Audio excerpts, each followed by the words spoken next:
Good morning everyone, कैसे हैं आप सब? Hope you doing well. As you know, last class के अंदर हमने जो इंट्रोडक्टरी सेशन कंप्लीट कर लिया था, उसके अंदर हमने बेसिक्स ऑफ लॉ भी कंप्लीट कर लिया था। ऑलमोस्ट सारे बेसिक्स कंप्लीट कर लिए थे। एंड उसी लास्ट क्लास के अंदर हमने सिलेबस भी देखा था। देखिए, आपका जो लीगल एप्टीट्यूड का जो सिलेबस है वो कितना है। एंड उसी सिलेबस में से वन ऑफ द चैप्टर हम शुरू जो करने वाले हैं, that is of company law, that is a companies act 2013। तो आपके जो सिलेबस में कंपनीज एक्ट 2013 जो आपके सिलेबस के अंदर है, जो सबसे पहला चैप्टर आज हम क्या करने वाले हैं, शुरू करने वाले हैं। तो उनमें जो श्री गणेश होने वाला आपका जो चैप्टर है, that is called as that is companies act 2013 over there. आपके आईसीसी मॉड्यूल के अंदर जो चैप्टर दे रखा है कंपनीज एक्ट 2013, वो एक वन गो में दे रखा हुआ है। बट मैंने इस पूरे कंपनीज एक्ट 2013 को मैंने पूरे 5 पार्ट्स में डिवाइड कर दिया। मतलब आपके पूरे कंपनीज एक्ट 2013 को मैंने I have divided into the 5 parts over there. तो अगर हम वन बाय वन बात करें, इट मींस पहली बात तो आपको पता हो हम चैप्टर कौन सा शुरू करने वाले हैं, दैट इज कंपनीज एक्ट 2013। कौन सा act? That is the companies act 2013। ICC में तो ये वन गो में चैप्टर दे रखा है, तो बट मैंने इसको क्या किया है, 5 पार्ट्स में कर दिया है, डिवाइड कर दिया। अगर हम वन बाय वन करके बात करें तो first part that is the basic concepts of company. सबसे पहले हम बात करेंगे that is the basic concepts of company, जिसके अंदर हम सीखेंगे कि ये कंपनी लॉ आया कहां से। मतलब फर्स्ट टाइम कंपनी लॉ कब इंट्रोड्यूस किया था, किस तरीके से हायरार्की है इसकी। सेकंड चीज हम सीखेंगे दैट इज कि यहाँ पे जो कंपनीज एक्ट के अंदर जो अथॉरिटीज हैं उनका नाम क्या है। ये इट मीन यहाँ पे सेंट्रल गवर्नमेंट का मीनिंग क्या है, यहाँ पे कौन कौन सी अथॉरिटीज है जो वर्क कौन करती है यहाँ पे, जिनसे हमें सेपरेट अप्रूवल्स लेने पड़ेंगे। नेक्स्ट पॉइंट हम सीखेंगे that is what is company, that is called as company होती क्या है। एंड जो कंपनी की डेफिनेशन कहाँ पे डिफाइंड है, कौन से सेक्शंस में डिफाइंड है। And next one that is हम सीखने वाले that is characteristics of a company, features of a company, company क्या क्या फीचर्स हैं, क्या क्या कैरेक्टरिस्टिक्स। एंड बात लेटर ऑन सीखने वाले दैट इसी चैप्टर के अंदर is legal status of a company. क्या कंपनी नेशनलिटी है, कंपनी क्या कोई नेशनलिटी होती है, क्या कंपनी रेजिडेंस होती है, क्या कंपनी सिटीजन ऑफ इंडिया कहलाई जा सकती है कि नहीं। इसी तरीके से हम सारे का और भी टॉपिक्स हैं जो हम इस चैप्टर के अंदर कवर करने वाले। एंड सेकेंड पार्ट है that is of this chapter type of companies, type of companies. यहां पे सिर्फ और सिर्फ सेक्शन नंबर 2 का यूज होगा, जिसके अंदर सिर्फ और सिर्फ हम क्या करने वाले हैं, कंपनी की डेफिनेशंस। लास्ट क्लास के अंदर भी हमने बात करी दैट इज सेक्शन नंबर 2, तो सिर्फ और सिर्फ किसको प्रिस्क्राइब करता है, डेफिनेशंस को। तो जितनी भी डेफिनेशन आपके सिलेबस में दे रखे, सारी डेफिनेशन पार्ट नंबर 2 के अंदर कंप्लीट करेंगे। गवर्नमेंट कंपनी क्या होती है, होल्डिंग सब्सिडरी कौन सी है, एसोसिएट कंपनी कौन सी है, and the list is inclusive.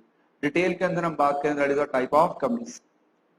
फिर उसका थर्ड पार्ट है that is a promoter and incorporation, promoter and incorporation. Company का प्रमोटर कौन होता है, डेफिनेशन दैट इज कंपनी का प्रमोटर होता कौन है, sir who start the business, जो आइडिया लेके आए, जो पैसा इन्वेस्ट करे, that is a promoter of the company. तो प्रमोटर के बारे में जानेंगे, प्रमोटर होता क्या, प्रमोटर की रिस्पॉन्सिबिलिटीज, प्रमोटर की ड्यूटीज, प्रमोटर के rights, whether promoter receive a remuneration or not. And second, that is the incorporation, that is the how to incorporate of company, that is a process। क्या होता है, process of incorporation of company। और कौन से form में, कौन से form के अंदर कंपनी को हम इनकॉर्पोरेट करते हैं, कौन कौन सी डॉक्यूमेंट्स अटैच होकर उस फॉर्म के साथ जाती हैं, ये सारी बातें हम सीखने वाले that is a incorporation process के अंदर, पार्ट नंबर 3। उसके बाद फोर्थ पार्ट आता है मेमोरेंडम ऑफ एसोसिएशन और आर्टिकल ऑफ एसोसिएशन। स्पेशली अगर हम इसके अंदर सीखेंगे कंपनी किस पर्पस के लिए इनकॉर्पोरेट होती है, और वो पर्पस कहां पे डिफाइंड होता है, that is memorandum of association. And second part that is called as article of association. इसको कहते हैं इंटरनल रूल्स एंड रेगुलेशन। तो कंपनी के जो सारे इंटरनल रूल्स एंड रेगुलेशन है वो कहां पे लिखे होते हैं, that is the article of association. तो कंपनी के लिए हम बोलते हैं that is MO is the first most important document in the life of company, and AO is the second most important document in the life of company. Clearly? तो ये fourth part में हम सीखेंगे कि एमओ में क्या होता है, एमओ में कौन कौन से क्लॉजेस होते हैं, क्लियरली एओ में किस तरीके से इंटरनल रूल्स एंड रेगुलेशन को हम डिफाइन करते हैं, सारी बात हम सीखने वाले, that is the fourth part. Fifth and the last part आता है मिसलेनियस प्रोविजंस। मैंने इसका नाम क्या रखा हुआ है, मिसलेनियस प्रोविजंस। तो आपका ये पूरा चैप्टर इस 5 पार्ट में क्या है, डिवाइडेड है। This is the fast 5 part. और आज जो हम इस वीडियो के अंदर कवर करने वाले, दैट इज हमारा स्टार्ट करने वाला, that is the basic concepts of company. Starting से जो स्टार्ट करने वाला, that is the basic concepts of a company. तो श्री गणेश करते हैं, एंड आई होप आपको इस पूरी जर्नी के दौरान बहुत मजा आने वाला, बहुत नई नई चीजें आप सीखोगे, और पहली बार आप लॉ पढ़ने के लिए जा रहे हो इसलिए अटेंशन ज्यादा लगेगी। क्लियर है? तो बहुत ही आराम से चलेंगे डिटेल के अंदर, विद एग्जांपल्स, सब कुछ with diagrammatic, with flow charts, everything is there. तो वन बाय वन करके स्टार्ट करते हैं। सबसे पहले that is a basic concepts of a company. तो सबसे पहले हम किसकी बात करने वाले, that is a basic concept कि कंपनी होती क्या है। बट उससे भी पहले that is called as background of a company. Background of a company, सबसे पहले हम बात करने वाले हैं बैकग्राउंड ऑफ कंपनी। आज के टाइम में जो आपके सिलेबस में हम कंपनी में पढ़ने वाले, दैट इज कंपनीज एक्ट 2013 जो आपके सिलेबस में। बट ये कंपनीज एक्ट 2013 तो आज है, क्या इससे पहले भी कंपनी के ऊपर कोई कंपनीज एक्ट लागू होता था? क्या इससे पहले भी कोई कंपनीज एक्ट होता था? आप अपने अगर मोस्ट ऑफ द स्टूडेंट से पूछोगे, मतलब जो आपके एरिया में सीएस कर रहे हैं या फिर जो आपके एग्जीक्यूटिव लेवल में फाइनल में है, सभी को ये याद रखना कि जो लास्ट कंपनी एक्ट था, मतलब 2013 से पहले, it is always 1956। Most of the students always say that 2013 से पहले जो कंपनीज एक्ट था, that was companies act 1956। But ऐसा नहीं। पहली बार कंपनी लॉ जब इंट्रोड्यूस हुआ था इंडिया के अंदर, इट वाज इन 1850, आजादी से भी पहले। 1850 के अंदर सबसे पहली बार लॉ इंट्रोड्यूस किया गया था इंडिया के अंदर। और उस टाइम जो लॉ इंट्रोड्यूस किया, that was Rani Victoria. Rani Victoria ने पहली बार लॉ इंट्रोड्यूस किया था इंडिया के अंदर इन 1850 ओवर देयर। और पहली कंपनी इनकॉर्पोरेट हुई, that is called as East India company, जिसके बारे में हम हिस्ट्रीज में भी पढ़ते हैं, that is East India company over there. तो पहली बार, जो सबसे पहली बार कंपनी लॉ इंट्रोड्यूस हुआ इन 1850। उसके बाद 1850 के बाद आया 1856, 1856 ओवर देयर। फिर 1856 के बाद 1882, फिर 1913, फिर आया आपका 1956।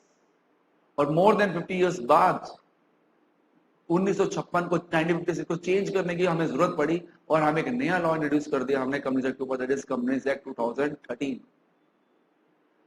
Companies act 2013। और उससे पहले सारे कौन से थे? कंपनीज एक्ट 2013 से पहले इतनी सारे कंपनीज एक्ट के ऊपर लॉ बने हुए हैं। 2013 या 1956 was not the first act on the company law. उससे पहले भी है। हमें हिस्ट्री पता होनी चाहिए कि हम जो चीज पढ़ रहे हैं उसका जन्म कहां से हुआ। तो अगर हम वन बाय वन करके बात करें,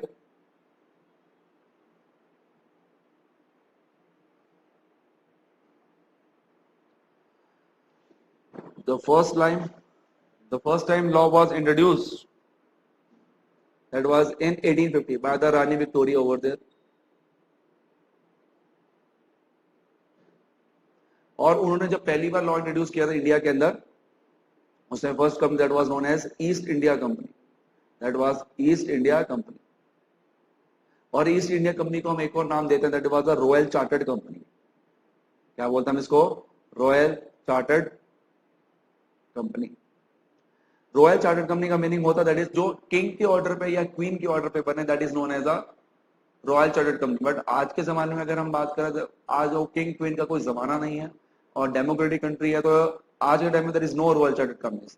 बट जब ये अंग्रेज जब आजादी हुई थी हमारी 1947 में, जब वो, तो ईस्ट इंडिया कंपनी भी अपने साथ लेके चले गए।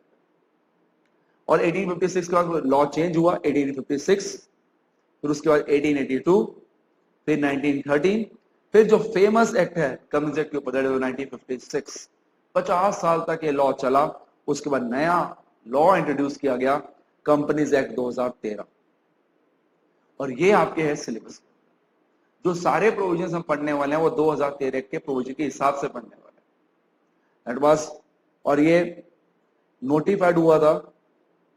इफेक्टिव डेट कौन सी थी इसकी, अभी नीचे भी हम बात करेंगे इफेक्टिव डेट, और लास्ट क्लास में हमने बात करी थी 30 अगस्त 2013।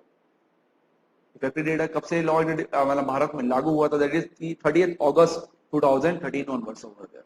क्लियर? तो ये है थोड़ी सी हिस्ट्री जो आप एक्ट पढ़ने वाले, that was the company law. Companies act के ऊपर थोड़ी सी हिस्ट्री थी, तो एक बार बिना कहे बिना पढ़े एक बार रिवाइज कर लेते हैं। क्लियर है? तो क्या लिखा हुआ है? सबसे पहला लॉ 1850, फिर 1856, फिर 1882, फिर 1913, 1956 and last one 2013 your favourite act जो आपके सिलेबस के अंदर है। क्लियर है? तो ये थोड़ी सी हिस्ट्री आपको कंपनी लॉ के बारे में पता होनी चाहिए। एंड उससे भी पहले थोड़ा सा अगर हम आगे बढ़ते हैं, आगे बढ़ने से पहले एक थोड़ा सा प्रोविजन बता देता हूं, और ये जो चीजें आपके सामने आने वाली हैं तो उसको मैं पहले से ही ठीक करके रख लूं। कई बार ना आपको इसी एक्ट के अंदर ना, कंपनीज एक्ट के अंदर द एक्ट दिखेगा, एक वर्ड दिखेगा द एक्ट, और कई बार वर्ड दिखेंगे प्रीवियस कंपनी लॉ। वर्ड क्या दिखेंगे? Previous company law. ये दो वर्ड दिखेंगे, previous company law. The act का मीनिंग होगा यहां पे कंपनीज एक्ट 2013। द एक्ट का मीनिंग क्या है? कंपनीज एक्ट 2013 जो रिसेंटली अब चल रहा है। द एक्ट हो या फिर दिस एक्ट हो, दिस एक्ट बोल लो या द एक्ट, कहीं पे भी द एक्ट या दिस एक्ट दिख जाए कंपनीज एक्ट के लिए, मतलब जब तक हम कंपनीज एक्ट पढ़ रहे हैं, जब वहां पे अगर द एक्ट या दिस एक्ट अगर दिख जाए उसका मीनिंग क्या होगा? Companies act 2013। और प्रीवियस कंपनी लॉ कौन से होंगे? 2013 से पहले जो सारे लॉस थे वो कौन से थे? Previous company loss. कौन कौन से थे? कंपनीज एक्ट 1956, 1913, 1882, 1856 और 1850। ये सारे लॉस कौन से थे? Previous company law. जो रनिंग में चल रहा है, प्रेजेंटली चल रहा है, वो दिस एक्ट या द एक्ट। उससे पहले वाले सारे प्रीवियस कंपनी लॉ। और आपको पता कौन कौन से प्रीवियस कंपनी लॉ। क्लियर है? आगे चलते हैं। अब एक कुछ फीचर्स हैं जो न्यू कंपनीज एक्ट के बारे में, कुछ कंपैरिजन है ओल्ड कंपनीज एक्ट में और न्यू कंपनीज एक्ट में, मतलब जो 1956 में था और 2013 के अंदर है। हालांकि आपके सिलेबस के लिए रेलिवेंट इतना नहीं है, बट आपकी नॉलेज के लिए बहुत जरूरी है। क्या है? हमारा जो पूरा कंपनीज एक्ट 2013 है उसके अंदर टोटल कितने सेक्शन है? 470 सेक्शन। कितने सेक्शन है? 470। बट प्रीवियस कंपनी लॉ मतलब 1956 के अंदर कितने सेक्शन है? 658। कितने सेक्शन है? 658। तो 658 सेक्शन ओल्ड में थे और न्यू में कितने? 470 सेक्शन। और जो कंपनीज एक्ट 2013 जिसके अंदर 470 सेक्शन है, वो 470 सेक्शन कितने पार्ट्स में, मतलब कितने चैप्टर्स में डिवाइडेड है? 29 चैप्टर्स। तो पार्लियामेंट ऑफ इंडिया ने कंपनीज एक्ट को में 470 सेक्शन इंक्लूड करे, बट उसको कितने चैप्टर्स में डिवाइड कर दिया? 29 चैप्टर्स में। ओल्ड कंपनीज एक्ट में 658 सेक्शन हुआ करते थे, और वो कितने पार्ट्स में डिवाइडेड थे? 13 पार्ट्स। वहां पे पार्ट्स से ओल्ड कंपनीज एक्ट में क्या था? पार्ट्स। यहाँ पे कितने हैं? यहाँ पे क्या? चैप्टर्स। वहां पे कितने पार्ट्स है? 13। यहाँ पे कितने पार्ट्स हैं? 29। क्लियर है? That's all. 13 parts, 29 chapters, 658 section, 470 section. New companies act में 7 शेड्यूल्स हैं। शेड्यूल्स आपको पढ़ने नहीं है, बट एग्जाम्पल के तौर पे कहीं कुछ शेड्यूल्स है, जैसे बैलेंस, कुछ शेड्यूल नंबर 3 के अंदर बैलेंस शीट्स के फॉर्मेट्स हैं।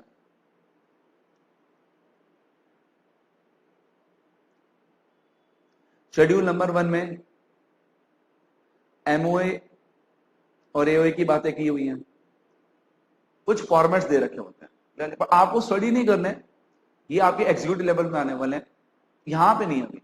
मतलब एग्जीक्यूटिव लेवल में थोड़ा सा हम डिटेल में बातें करते हैं शेड्यूल्स के ऊपर, पर सिर्फ आपको यह रखना है कि एक मीन्स कंपनी एक्ट 2013 में टोटल शेड्यूल्स कितने हैं? 7। यहाँ पे कितने हैं? 50। यहाँ पे कितने शेड्यूल्स हैं? That is 50। तो ओल्ड कंपनीज एक्ट में 50 शेड्यूल हुआ करते थे, बट न्यू कंपनीज एक्ट में कितने हैं? 7 शेड्यूल्स। 1956 में कितने थे? 50। यहाँ पे कितने हैं? 7 शेड्यूल्स। ये कुछ फीचर्स है, कुछ कंपैरिजन है 1956 वर्सेस 2013। एंड ये स्लाइड्स आपको पता है, ये पॉइंट आपको पता है। Companies act bill versus act के अंदर जब हमने बात करी था, मैंने बताया था कि how the companies bill become the companies act. तो सबसे पहली बार companies act, companies bill Lok Sabha में कब पास हुआ था? 18 दिसंबर 2012। डेट क्या थी? 18 दिसंबर 2012। राज्यसभा में 8 अगस्त 2013। राज्यसभा में क्या है? 8 अगस्त 2013। और प्रेसिडेंट की कंसेंट क्या मिली थी कब? 29 अगस्त 2013। और आपको पता है कि जब प्रेसिडेंट की कंसेंट मिल जाती है, इस डेट को क्या हुआ था? Bill, companies bill is converted into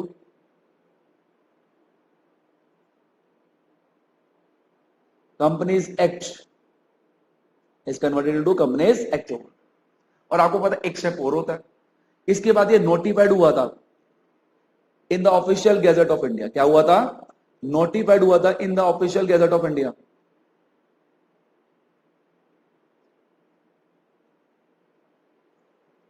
और आपको वो डेट पता है, अभी भी मैंने बताई थी, कब नोटिफाइड होता ऑफिशियल गैजेट ऑफ इंडिया के अंदर, 30 अगस्त 2013।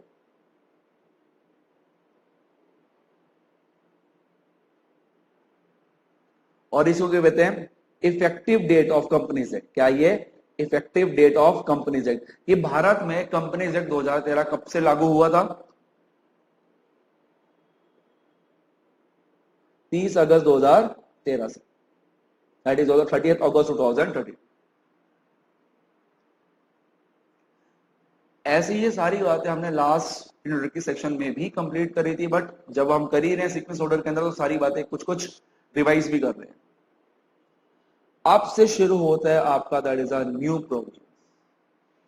यहां से अब आपका कंपनी एक्ट का थोड़ा सा प्रोविजन चालू होने शुरू हो जाता है। हम हमेशा बोलते हैं, जहां पे कई बार क्या होता है, हमें पता है कि आज के टाइम अगर हम सेंट्रल गवर्नमेंट बोलेंगे that is a BJP, Bharatiya Janata party को बोलते हैं, बट कंपनीज एक्ट में सेंट्रल गवर्नमेंट का मीनिंग ना बीजेपी नहीं होता। सेंट्रल गवर्नमेंट का मीनिंग बीजेपी नहीं है कंपनीज एक्ट में। सेंट्रल गवर्नमेंट का मीनिंग क्या है, मिनिस्ट्री ऑफ कॉर्पोरेट अफेयर्स।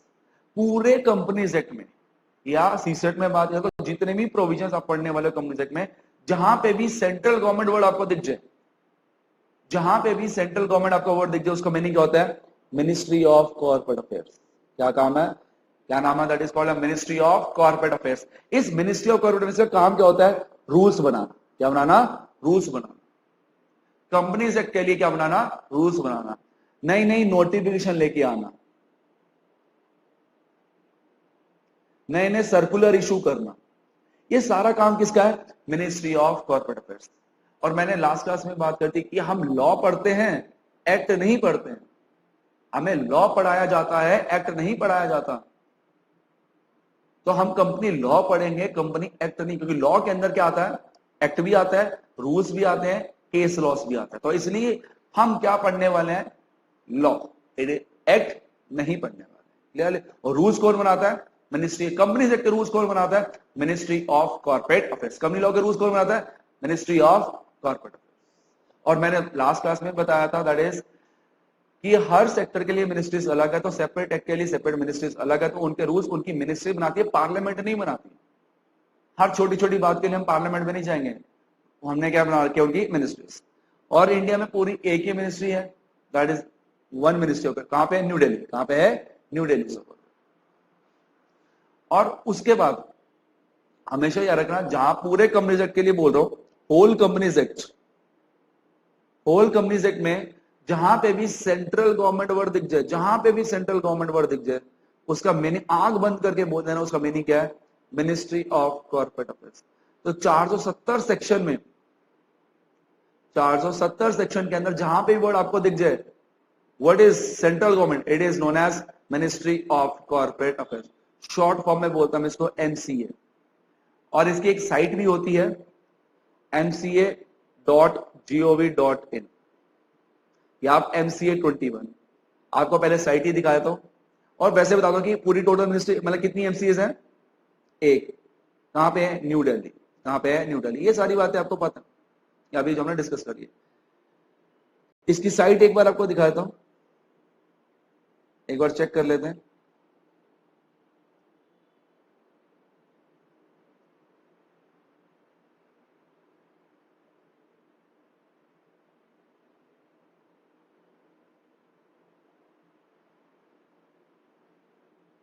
आप MCA21 टाइप कर दो या MCA.gov.in, कुछ मर्जी टाइप कर दो, आपका काम हो जाएगा। This is the MCA site, ministry of corporate affair site. यहां पे फ्यूचर के अंदर आपने इसी साइट पे काम करना, फ्यूचर में आपने इसी साइट पे क्या करना है, काम करना। धीरे धीरे जैसे जैसे हम आगे बढ़ेंगे तो मैं इस साइट के कुछ फंक्शंस भी आपको दिखाऊंगा, बट सिर्फ अभी मुंह दिखा दी है। ये साइट आपकी दिखती कैसे है, जब आप ट्रेनिंग में जाओगे, 18 मंथ्स ट्रेनिंग वगैरह में जाओगे, तो वहां पे आपको इसी साइट के ऊपर ट्रेनिंग में सिखाया जाता है कि किस तरीके से साइट काम करती है। तो ये आपकी एक तरीके से आप सोच लो, it is most important site. आज तक गूगल पे जो भी उनकी साइट पे डाउनलोड करते थे कुछ भी, but it is the most important for the CS life. धीरे धीरे हम इसके ऊपर भी आएंगे जब हम आगे चैप्टर्स के अंदर बढ़ जाएंगे। और मैंने एक पॉइंट बोला था कि जहां पे भी सेंट्रल गवर्नमेंट वर्ड दिख गया उसका मीनिंग क्या होता है, ministry of corporate affairs. But अगर एमसीए ने अपनी पावर अगर डेलीगेट कर रखी है, एमसीए ने अगर अपनी पावर क्या कर रखी है, डेलीगेट कर रखी है, अगर एमसीए ने कुछ सेक्शंस की पावर अगर डेलीगेट कर रखी है, सर किसको डेलीगेट करते हैं एमसीए अपनी पावर, या तो रीजनल डायरेक्टर को या फिर आरओसी। किसको डेलीगेट करते हैं, या तो रीजनल डायरेक्टर को या फिर आरओसी को। तो एमसीए के पास पावर है कि एमसीए अपनी पावर अगर डेलीगेट करना चाहे कर सकता है। किसको, या तो आरडी को, आरडी मींस रीजनल डायरेक्टर, या फिर ROC means registrar of companies. क्या बोलते हैं इसको, रजिस्ट्रार ऑफ कंपनीज। तो एमसीए के पास पावर है कि अपनी कुछ पावर अगर डेलीगेट करना चाहे या तो आरडी को, रीजनल डायरेक्टर को, या फिर आरओसी को, तो कर सकता है। हमारे पूरे इंडिया में टोटल 7 आरडीज है। कितने आरडीज हैं, 7 आरडीज। हमारे इंडिया में टोटल कितने आरओसीज हैं, 24 आरओसी। कितने आरओसीज हैं, 24 आरओसी। और जनरली हर स्टेट के अंदर एक आरओसी जरूर होता है, जनरली हर स्टेट के अंदर एक आरओसी जरूर होता है। बट आप सोच रहे होंगे सर स्टेट्स 29 है, आरओसी 24, नाइंसाफी नहीं है। बिल्कुल नाइंसाफी है। पहले आरओसी 18 थे, फिर 22 हैं, फिर आप कितने हो गए, 24। धीरे धीरे हम इंक्रीज कर रहे हैं। हम क्या बोलते हैं, जनरल रूल होता है कि हर स्टेट के अंदर एक आरओसी होते हैं, बट इसके हम 3 एक्सेप्शंस भी पढ़ेंगे। जनरल रूल क्या होता है, हर स्टेट के अंदर एक आरओसी, बट इसकी कुछ क्या है, एक्सेप्शंस भी है। और जिस स्टेट में अगर आरओसी नहीं होता, वो अपनी पास वाली स्टेट के अंदर जो पास आरओसी पड़ता है उससे कनेक्ट करवा लेते हैं। क्लियर है। तो अभी हम क्या बोल रहे थे कि एमसीए के पास पावर है कि अपनी वो पावर डेलीगेट करना चाहे आरडी को या फिर आरओसी को कर सकता है, कोई दिक्कत नहीं है।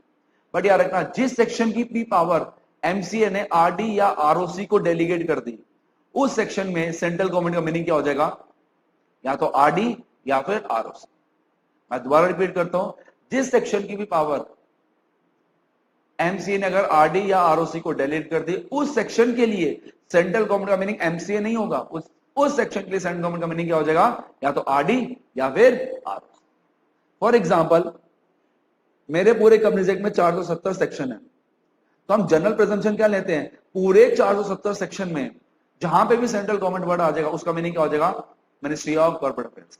बट अगर ऐसा हुआ, यहां सुना, सेक्शन नंबर 1 से लेके 10 तक, 1 to 10, सेक्शन नंबर 1 to 10 में एमसीए ने अपनी पावर डेलीगेट कर दी आरडी को।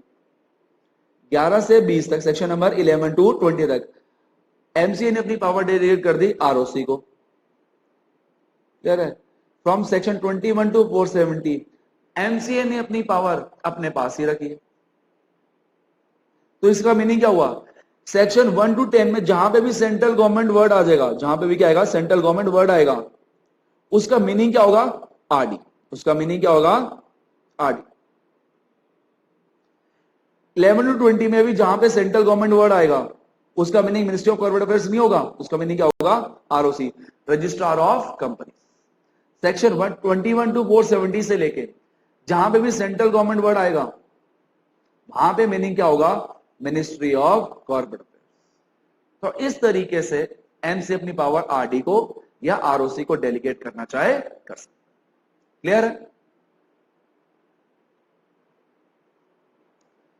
तो आपको पहले बता दें कि हमारी पूरे इंडिया में कितनी है, एक मिनिस्ट्री ऑफ कॉर्पोरेट अफेयर्स है, that is at New Delhi. 7 RDs हैं। यहाँ पे दिल्ली में, मुंबई में, कोलकाता में, Chennai, Ahmedabad, Hyderabad, and last one is the Shillong. Clear है। और अगर मैं दिल्ली की बात करूं, स्पेशली अगर मैं दिल्ली की बात, दिल्ली के अंदर दैट इज आरडी ऑफिस किधर है, दैट इज, अगर आपको पता होगा दिल्ली के अंदर, दैट इज, अगर मंडी हाउस मेट्रो स्टेशन पे जाओ, वहां से उतरते बदरपुर वाली लाइन जैसे ही चेंज करोगे, वहां पे नेहरू प्लेस आएगा। तो वहां नेहरू प्लेस मेट्रो स्टेशन से उतरते सामने, सॉरी, जेएलएन मेट्रो स्टेशन के ऊपर सामने उतरते सीजीओ कॉम्प्लेक्स बिल्डिंग आएगी, वहीं पे क्या आपका आरडी का ऑफिस होगा। तो थोड़ा सा एड्रेस भी बता रहा हूँ क्योंकि फ्यूचर में ट्रेनिंग में काम आ सकता है। अगर आप दिल्ली में ट्रेनिंग कर रहे हो, अगर दिल्ली में ट्रेनिंग कर रहे हो तो वहां पे काम जरूर आएगा। एंड उसके बाद मैंने बोला था कि आरओसी कितने हमारे, 24 आरओसी। जनरली हर स्टेट के अंदर कितना होता है, 1। और धीरे धीरे हम आरओसी भी क्या कर रहे हैं, इंक्रीज कर रहे हैं। But there are 3 exception regarding the ROC. सबसे पहले महाराष्ट्र। सबसे पहले that is called as Maharashtra. Maharashtra state के अंदर 2 आरओसी है। कौन कौन से? आरओसी मुंबई अलग है, आरओसी पुणे अलग है। तमिलनाडु में भी 2 आरओसी है, आरओसी चेन्नई, आरओसी कोयम्बटूर। कितने ROC? 2। ROC Mumbai, ROC Pune अलग महाराष्ट्र में, तमिलनाडु में ROC Chennai, ROC Coimbatore. Third exception क्या है? पूरे दिल्ली हरियाणा 2 स्टेट्स का एक ही आरओसी है। दिल्ली हरियाणा 2 स्टेट्स का एक ही आरओसी। कौन सा? ROC of NCT of Delhi and Haryana. अगर आप दिल्ली में कंपनी इनकॉर्पोरेट करते हो तब भी अला ऑब्वियस सी बात है, तब भी तो दिल्ली ही आना है। और दिल्ली का और हरियाणा में मतलब गुड़गांव में, पानीपत में, कहीं हरियाणा में कहीं पे, फरीदाबाद कहीं पे भी कंपनी इनकॉर्पोरेट करते हो तब भी कहां पे आना है आपको? दिल्ली। तो ये आरओसी मतलब दिल्ली हरियाणा का एक ही आरओसी और कहां पे है? नेहरू प्लेस। ये तो that is JLN, Jawaharlal Nehru metro station, ये नेहरू प्लेस पे। तो फ्यूचर में अगर आप दिल्ली में ट्रेनिंग करते हो तो काम आपका आसान हो जाता है। That is ROC of NCT of Delhi and Haryana. तो इट मींस एनसीटी की फुल फॉर्म क्या होती है? National capital territory. National capital territory.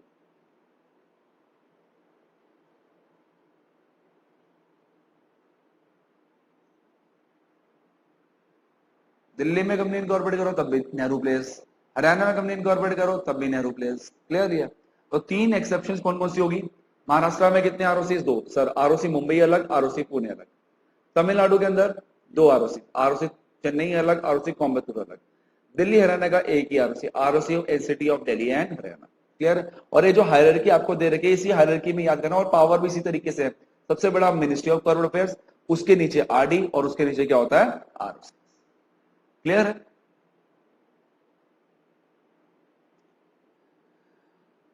Now will start with the companies act 2013। और मैं हमेशा बोलता हूं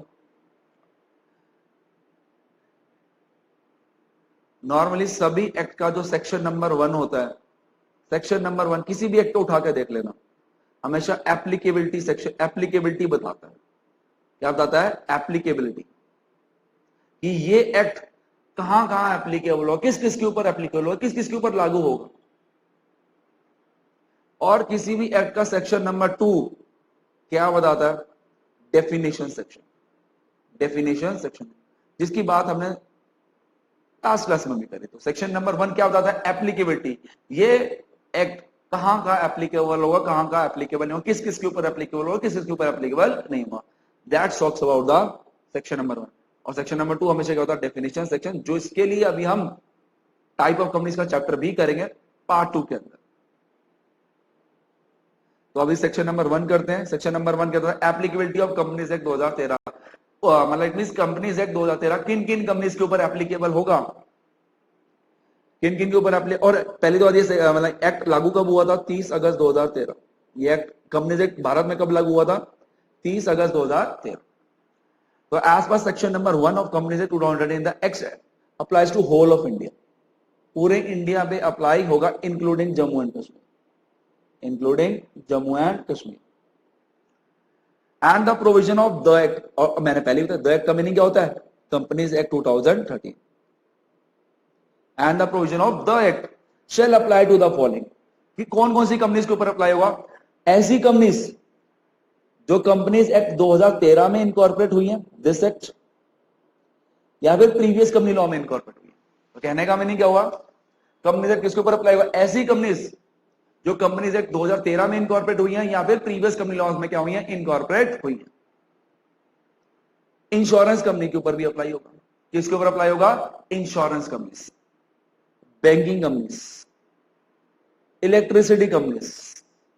तो किन किन की बात करी? Point number B C D के अंदर, point number B C D में कौन कौन सी कंपनीज कवर्ड है? Insurance company, electricity company, banking company. It means चाहे वो इंश्योरेंस कंपनी हो, एग्जांपल के तौर पे अविवा लाइफ इंश्योरेंस, चाहे आपकी कंपनी कौन सी हो? बैंकिंग कंपनी, एग्जांपल के तौर पे एचडीएफसी बैंक।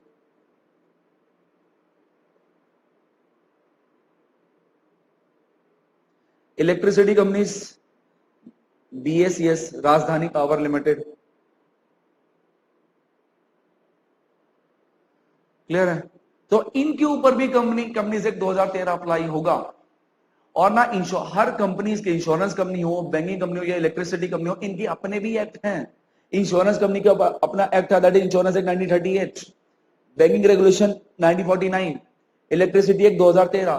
तो लॉ मेकर ने क्या बोला कि कहने का मीनिंग क्या हो गया कि इंश्योरेंस कंपनीज के ऊपर या बैंकिंग कंपनीज के ऊपर या फिर इलेक्ट्रिसिटी कंपनी के ऊपर कंपनीज एक्ट 2013 अप्लाई होगा, बट परंतु इनके स्पेसिफिक एक्ट हैं ऑलरेडी।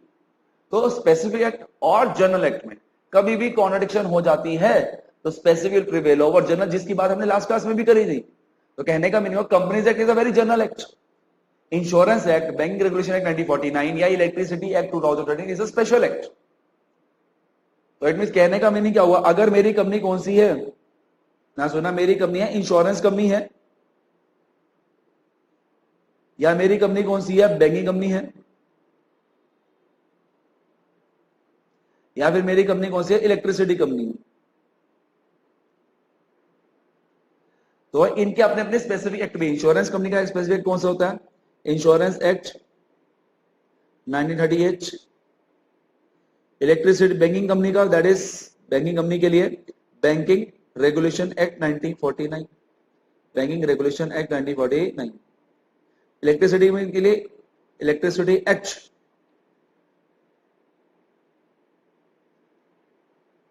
2003। ये है स्पेसिफिक एक्ट्स, ये है स्पेसिफिक एक्ट्स। तो लॉ मेकर ने क्या बोला, इन कंपनीज के ऊपर दो एक्ट एप्लीकेबल होंगे। एक तो इनके स्पेसिफिक एक्ट जो आपने पढ़ लिए, इंश्योरेंस के ऊपर इंश्योरेंस, बैंकिंग के ऊपर बैंकिंग, इलेक्ट्रिसिटी कंपनी के ऊपर इलेक्ट्रिसिटी 2013। इन कंपनीज के ऊपर स्पेसिफिक एक्ट भी लागू होंगे और कंपनीज एक्ट 2013 भी क्या होगा, लागू होगा। बट अगर इन दोनों में क्या हो जाती है, कॉन्ट्रडिक्शन, इन दोनों में क्या हो जाती है, कॉन्ट्रडिक्शन, तो specific act will prevail over companies act 2013। For example, insurance act और कंपनीज एक्ट में कॉन्ट्रडिक्शन हो गई, लड़ाई हो गई है, insurance will prevail over companies act. Banking regulations और कंपनीज एक्ट में लड़ाई हो गई, कॉन्ट्रडिक्शन हो गई है, तो banking regulation will prevail over companies act. For example, electricity act और कंपनीज एक्ट में लड़ाई होगी, electricity act will prevail over companies, because these all are specific act, these all are specific act. और आपको पता है specific act will prevail over general provisions over there. Clear है? और लिखा भी हुआ आपके लॉ में, नोट्स में भी दे दिया, except in as so far, except in as so far, except in as so far, it means companies act apply होगा इंश्योरेंस कंपनी के ऊपर, बैंकिंग कंपनी के ऊपर, इलेक्ट्रिसिटी कंपनी, बट उस हद तक अप्लाई होगा जब तक दोनों के बीच में क्या हो रही है, कॉन्ट्रडिक्शन नहीं हो रही है। अगर कॉन्ट्रडिक्शन हो रही है तो specific act will prevail over companies act. Point number ई में क्या लिखा हुआ, any other company governed by any special act. Special act for example, मेरी टेलीकॉम कंपनी है, मेरी कंपनी कौन सी है, टेलीकॉम कंपनी। फॉर एग्जांपल मेरी कंपनी क्या है, वोडाफोन। टेलीकॉम कंपनी में कौन आया, वोडाफोन, एयरटेल। अगर मेरी कंपनी एग्जांपल स्पेशल एक्ट कौन हो सकता है, फॉर एग्जांपल मेरी कंपनी टेलीकॉम कंपनी है, वोडाफोन या एयरटेल, इनके टेलीकॉम कंपनी के एक सेपरेट एक्ट होता है, ट्राई एक्ट। ट्राई की फुल फॉर्म क्या होती है, telecom regulatory authority of India, telecom regulatory authority of India. तो लॉ मेकर क्या बोल रहा है कि कंपनीज एक्ट भी उस स्पेशल एक्ट वाली कंपनीज के ऊपर एप्लीकेबल होगा, बट उस हद तक एप्लीकेबल होगा तब तक दोनों में क्या हो जाए, कॉन्ट्रडिक्शन ना हो जाए। अगर कॉन्ट्रडिक्शन हो गई है तो that specific act will prevail over companies act 2013। Concept समझ में आ गया? तो आप कह सकते हो point number B C D E similar है। बी सी डी के अंदर क्या बोला हुआ है, स्पेसिफिक एक्ट दे रखी है, लिस्ट दे रखी है, इंश्योरेंस, बैंकिंग, इलेक्ट्रिसिटी या स्पेशल एक्ट। इन चारों कंपनीज के ऊपर क्या होगा, कंपनीज एक्ट 2013 एप्लीकेबल होगा, बट उस हद तक, एक्सेप्ट इन सोवर, उस हद तक एप्लीकेबल होगा जब तक दोनों में कॉन्ट्रडिक्शन नहीं होनी। अगर कॉन्ट्रडिक्शन होगी तो उनकी specific act will prevail over companies act. Last point क्या लिखा हुआ है, such body corporate incorporated by any act for the time in force as the central government may by notify. Future के अंदर कई कुछ और कंपनीज, कुछ और बॉडी कॉर्पोरेट भी अगर सेंट्रल गवर्नमेंट नोटिफाई करना चाहे कर सकते हैं, कोई दिक्कत नहीं है, अलाउड है, चलेगा, सब्जेक्ट टू सच एक्सेप्शन या फिर मॉडिफिकेशन। तो फ्यूचर के अंदर हो सकता है कि सेंट्रल गवर्नमेंट इस सेक्शन 1 के अंदर लिस्ट कंपनीज की और इंक्रीज करते हैं। बट अभी तक तो इतने लिस्ट है, फ्यूचर के अंदर सेंट्रल गवर्नमेंट अगर लिस्ट को इंक्रीज करना चाहे कर सकती है, कोई दिक्कत नहीं है। नोटिफिकेशन लेके आना चाहे लेके आ सकती है। Central government ministry of corporate affairs के पास क्या है, पावर है। क्लियर है, पांच और समझ में आ गया। यहाँ पे आपका सेक्शन नंबर 1 इज ओवर, तो एक बार रिवाइज कर लेते हैं। It applies to whole of India, और कौन कौन सी कंपनीज के अंदर, ऐसी कंपनी जो कंपनी 2013 में इनकॉर्पोरेट हुई है या फिर प्रीवियस कंपनी लॉ में। दूसरी insurance company, banking company, regulation that is electricity company, या फिर स्पेशल एक्ट वाली कंपनी। इन चारों कंपनीज के ऊपर कंपनी एक्ट 2013 अप्लाई होगा, और क्योंकि इनके स्पेसिफिक एक्ट हैं, तो अगर स्पेसिफिक एक्ट और कंपनी एक्ट में कॉन्ट्रडिक्शन हो गई तो specific will prevail over company act 2013। और उस लास्ट पॉइंट क्या बड़ा, सेंट्रल गवर्नमेंट के पास मतलब मिनिस्ट्री ऑफ कॉर्पोरेट अफेयर्स के पास पावर है, ये जो कंपनीज की लिस्ट है इसको इंक्रीज करना चाहे कर सकता है, कोई नई नोटिफिकेशन लेके आना चाहे लेके आ सकते हैं, कोई दिक्कत नहीं। अब हम स्टार्ट करते हैं, what is company, what is company. और अब से आपने जो लास्ट क्लास में जो बेसिक्स पढ़े हैं ना, अब काम आने वाले, अब से लेके जब तक आपका ये लीगल एप्टीट्यूड का सिलेबस नहीं खत्म, सारे प्रोविजंस काम आने वाले हैं। सबसे पहले मीनिंग, कंपनी का मीनिंग कहां पे डिफाइंड है, कंपनी का मीनिंग कौन बोलेगा, सेक्शन 2 सब सेक्शन या clause, section 2 clause, section 2 clause. तो कंपनी का मीनिंग कहां पे डिफाइंड है, सेक्शन 2 क्लॉज 20। और क्या लिखा हुआ, company means a company, company means means it is an exhaustive definition, means का meaning है it is an exhaustive definition, exhaustive, this means only this। तो कंपनी means a company, एक ऐसी कंपनी जो या तो कहां पे इनकॉर्पोरेट हुई है, दिस एक्ट का मीनिंग है कंपनी एक्ट 2013 के अंदर, या फिर प्रीवियस कंपनी लॉ। और प्रीवियस कंपनी लॉ की लिस्ट तो आपको सबको पता ही है, 1856, 1850, 1956, 1913, these are all are previous company. तो एक कंपनी मींस एक ऐसी कंपनी जिसको सर्टिफिकेट ऑफ इनकॉर्पोरेशन कहां से मिला हो, कहां पे वो इनकॉर्पोरेट हुई हो, कंपनी से 2013 में या फिर प्रीवियस कंपनी लॉ के अंदर। अब एक दो एग्जांपल ले लेते हैं, ध्यान से सुनना, अब बताना कि वो कंपनी है कि नहीं है। ध्यान से, मेरी एक एबीसी प्राइवेट लिमिटेड एक कंपनी है, मेरी एक एबीसी प्राइवेट लिमिटेड है, उसको सर्टिफिकेट ऑफ इनकॉर्पोरेशन, क्या ये बोल सकते हो वो रजिस्टर्ड कहां पे हुई है, कंपनीज एक्ट 2013 के अंदर। कहां पे रजिस्टर्ड हुई है, कहां पे उसको सर्टिफिकेट ऑफ इनकॉर्पोरेशन मिला हुआ, कंपनीज एक्ट 2013 के अंदर। बट इस एबीसी प्राइवेट लिमिटेड के अंदर all share holders are foreigner, सारा पैसा किसका लगा हुआ है, फॉरनर्स का, all share holders are foreigner, सभी फॉरेन शेयर होल्डर का इस कंपनी में पैसा लगा हुआ है। क्या आप इस एबीसी प्राइवेट को कंपनी बोलोगे, आंसर यस और नो, आंसर इज यस। इस एबीसी प्राइवेट को क्या बोलोगे आप, कंपनी, एज पर सेक्शन 2 क्लॉज 20। रीजन क्या है, हमें यह फर्क नहीं पड़ता कि उस कंपनी में शेयर होल्डर्स इंडियन है या फॉरेनर, हमें सिर्फ यह देखना है कि उस कंपनी को सर्टिफिकेट ऑफ इनकॉर्पोरेशन कंपनी से 2013 या प्रीवियस कंपनी लॉ में मिला है या नहीं, क्या वो कंपनी से 2013 या प्रीवियस कंपनी लॉ में रजिस्टर्ड हुई है या नहीं। अगर हुई है तो कंपनी है, अदरवाइज नहीं। क्लियर है। अब एग्जांपल नंबर 2,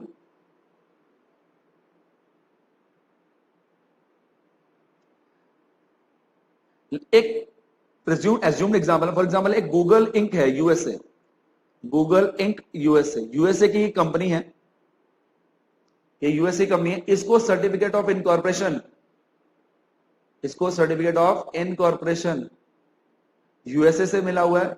और ये भी कह सकते हो ये रजिस्टर्ड कहां पे, ये रजिस्ट्रेशन कहां पे हुआ है इसका, यूएसए के अंदर। बट इस गूगल इंक के अंदर जितने भी शेयर होल्डर्स है, जितने भी शेयर होल्डर्स हैं वो सारे के सारे इंडियन है, वो सारे के सारे क्या है, इंडियंस है। क्या इस गूगल इंक यूएसए को आप कंपनी बोलोगे एज पर सेक्शन 2 क्लॉज 20? क्या Google Inc is a company as पर section 2 clause 20? Answer is big no. Reason, क्योंकि गूगल इंक यूएसए को सर्टिफिकेट ऑफ इनकॉर्पोरेशन कौन से देश से मिला हो, यूएसए, तो इंडिया से नहीं मिला हुआ। 2013 एक्ट में वो इनकॉर्पोरेट नहीं हुई है, और 2013 एक्ट या प्रीवियस कंपनी लॉ में वो रजिस्टर्ड नहीं हुई है। कहां पर रजिस्टर्ड हुई है, अपने देश में। तो उसको हम कंपनी नहीं बोलेंगे, इवन जो सारे शेयर होल्डर्स हैं इंडियन है तब भी। तो हमें शेयर होल्डर से फर्क ही नहीं पड़ता, हमें फर्क क्या पड़ता है कि वो पर्टिकुलर एंटिटी का रजिस्ट्रेशन कहां पे हुआ है, कंपनी एक्ट 2013 या प्रीवियस कंपनी लॉ में हुआ है या नहीं हुआ है तो कंपनी, अदरवाइज नहीं। तो लिखा हुआ है और आपको पहले से बताते एज पर section number 1 of company act 2013। This act का मीनिंग क्या होता है, कंपनी एक्ट 2013 और प्रीवियस कंपनी लॉ में company 1956, 1913 etcetera. Etcetera means list is inclusive, वो 1882, 1856, 1850, ये these are the example of previous company law. जो पुराने कंपनी लॉ में भी कंपनी इनकॉर्पोरेटेड हुई है या रजिस्टर्ड हुई है उसको भी क्या बोलेंगे हम, कंपनी बोलेंगे। फॉर एग्जांपल के तौर पे टाटा स्टील लिमिटेड कब इनकॉर्पोरेट हुई थी, 26 अगस्त 1960। एग्जांपल प्रीवियस कंपनी लॉ का ले रहा हूं। टाटा स्टील लिमिटेड कब इनकॉर्पोरेट हुई, 26 अगस्त 1960। उस 1960 में कंपनी एक्ट कौन सा चल रहा था, companies act 1982, companies act 1882।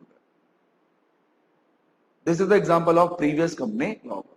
That means जो 2013 में इनकॉर्पोरेट हो या प्रीवियस कंपनी लॉ में, क्या बोलेंगे उसको, कंपनी। और कहां पे डिफाइंड है, सेक्शन 2 क्लॉज 20। कहां पे डिफाइंड है, सेक्शन 2 क्लॉज 20। अब जो डेफिनेशन कंपनी की सेक्शन में डिफाइंड है, उस डेफिनेशन से हमें यह क्लैरिटी नहीं मिलती, उस डेफिनेशन से हमें यह क्लैरिटी नहीं मिलती, अगर किसी को समझाना हो व्हाट इज कंपनी, अगर आपको किसी को एक्सप्लेन करना हो व्हाट इज कंपनी, आप एक्सप्लेन नहीं कर सकते। रीजन बिकॉज दिस डेफिनेशन जो एक्ट में डिफाइंड है it is only for the professionals. अगर किसी लेमैन लैंग्वेज में किसी लेमैन बंदे को समझाना हो तो आप नहीं समझा सकते। आपको इससे कंपनी के बारे में पता नहीं था, कंपनी है क्या, कंपनी के कैरेक्टरिस्टिक्स के बारे में कुछ पता ही नहीं लग रहा इससे, क्लियर है। तो एक जज ने, यूके के जज ने एक डेफिनेशन दी कंपनी के बारे में, और आपको पता है कि हमारा जो इंडियन लॉ है ऑलमोस्ट सारे जो लॉज होते हैं हमारे यूके बेस्ड होते हैं, तो यूके का लॉ हम सबसे ज्यादा क्या करते हैं, फॉलो करते हैं। इसलिए जो डेफिनेशन जो यूके के जज ने दी वो भी हम फॉलो करते हैं। The definition given by the Lord Justice Linde, UK जज,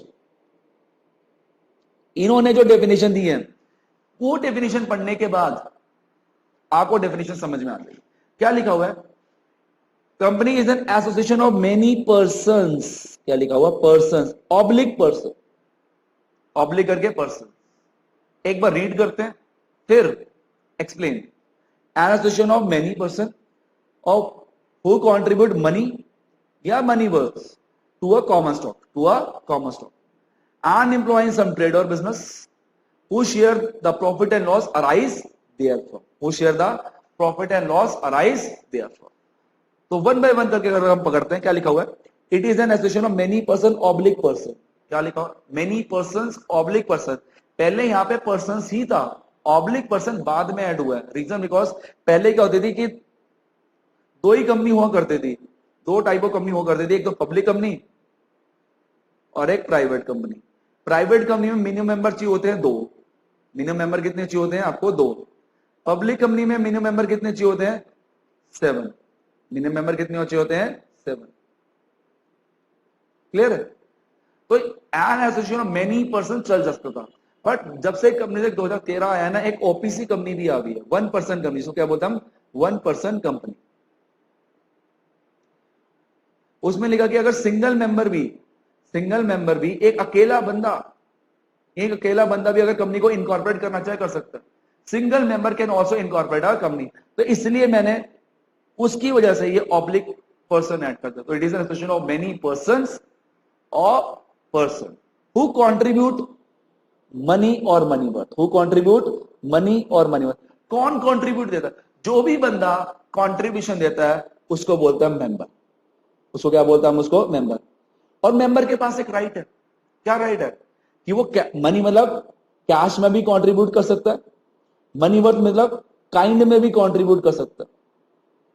तो क्या लिखा हुआ, सबसे पहले वर्ड क्या लिखा हुआ, हु कंट्रीब्यूट। वर्ड क्या लिखा हुआ है, हु कंट्रीब्यूट। हु कंट्रीब्यूट का मीनिंग जो बंदा कंट्रीब्यूट करता है उसको क्या बोलेंगे हम कंपनी की लैंग्वेज में, मेंबर या शेयर होल्डर, मेंबर या फिर शेयर होल्डर। सर ये मेंबर या शेयर होल्डर किस तरीके से कंट्रीब्यूट करते हैं कंपनी के अंदर, या तो क्या मनी में मतलब कैश में या फिर मनी वर्थ। मनी वर्थ का मीनिंग होता है काइंड में। सर ये काइंड में कैसे कंट्रीब्यूट करते हैं? फॉर एग्जाम्पल आपको इतना तो पता है कंपनी जहां पे भी मतलब जब इनकॉर्पोरेट होगी उसको काम करने के लिए एक रजिस्टर्ड ऑफिस तो चाहिए। अब वो रजिस्टर्ड ऑफिस आपको पता लीज पे भी हो सकता है और वो ऑन प्रॉपर्टी भी हो सकती है। लेट अज्यूम एक कंपनी का रजिस्टर्ड ऑफिस कितना है, लीज के ऊपर है।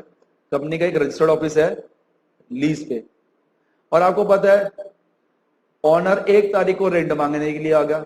लेट अज्यूम रेंट है उसका 1 लाख रुपया।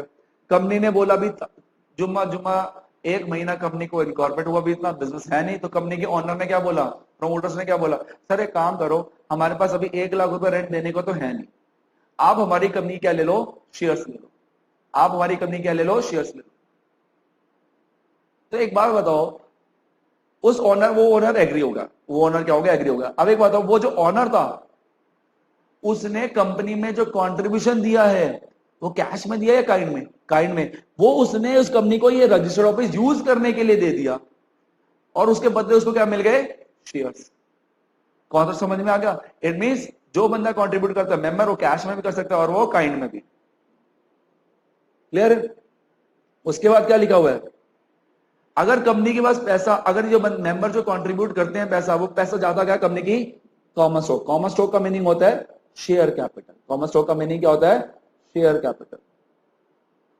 इट मींस मेंबर जितना भी पैसा कंट्रीब्यूट करता है, चाहे कैश में हो या काइंड में हो, ये सारा पैसा कंपनी कहां पे इन्वेस्टमेंट होती है, that is called as share capital के अंदर। और जितनी भी आप इन्वेस्टमेंट करोगे कंपनी के अंदर, उसके ही प्रोपोर्शन आपको क्या मिलेंगे, number of shares. For example let assume mister A ने रिलायंस इंडस्ट्रीज को 100 रुपए दिए, 100 रुपीज, 100 रुपए दिए, और क्या बोला, मुझे अपनी कंपनी की क्या दे दो, शेयर्स। उस टाइम रिलायंस इंडस्ट्री की शेयर की जो फेस वैल्यू थी वो 10 रुपए थी, और एज्यूम कर रहा हूं फेस वैल्यू पे कंपनी क्या कर रही है, शेयर ट्रांसफर कर रही है। तो मिस्टर ए ने कितने पैसे दिए,